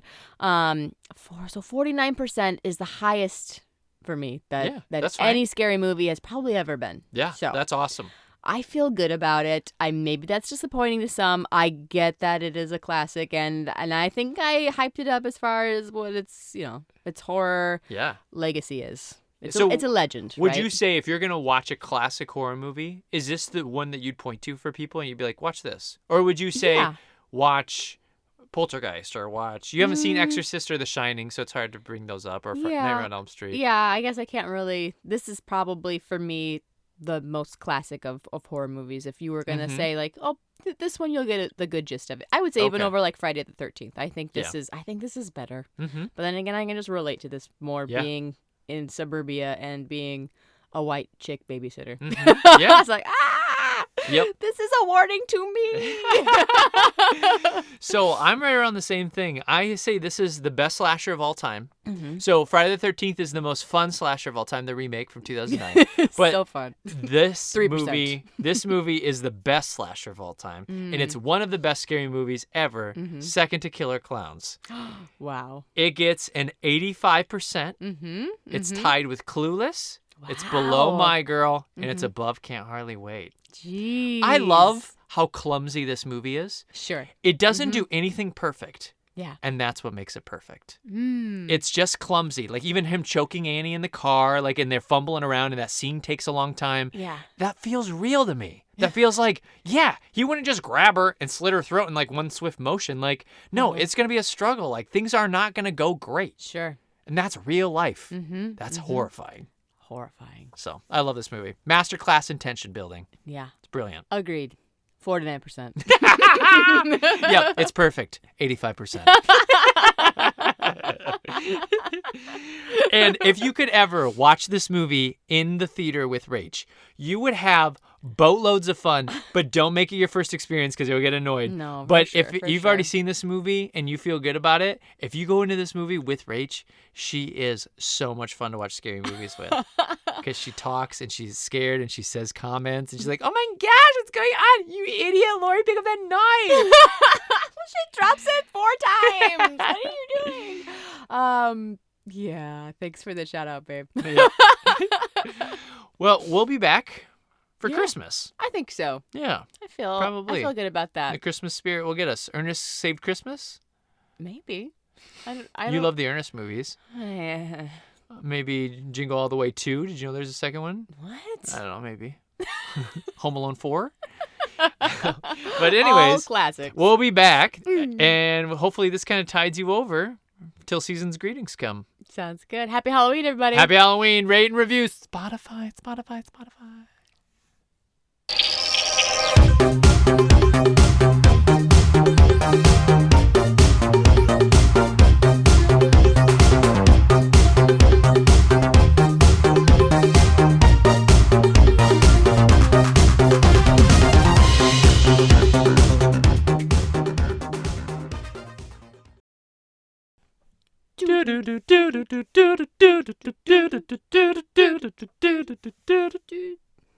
So you're telling me that you gave yourself the fancy headphones? No, you have the fancy headphones. What do you My mean? headphones were only $15. Yours were $70. But yours have a cool You have feature. Yamahas. Yeah. Yeah? It's just I don't have any buttons on my headphones. You don't need the buttons. That's why yours are better. Your headphones are better. No. Because you don't have to click a button to say like, hey, now I want you to be good. I don't know. Yeah, mine are more closed ear. Like mine, I think, have a little bit of soundproofing that yours don't have. That's the one thing mine do have. Okay. But yours are nice. They're Yamahas. Yeah, okay. You keep saying that like I Yamahas. care. Mine are just Sonys. Oh, yuck. Gross.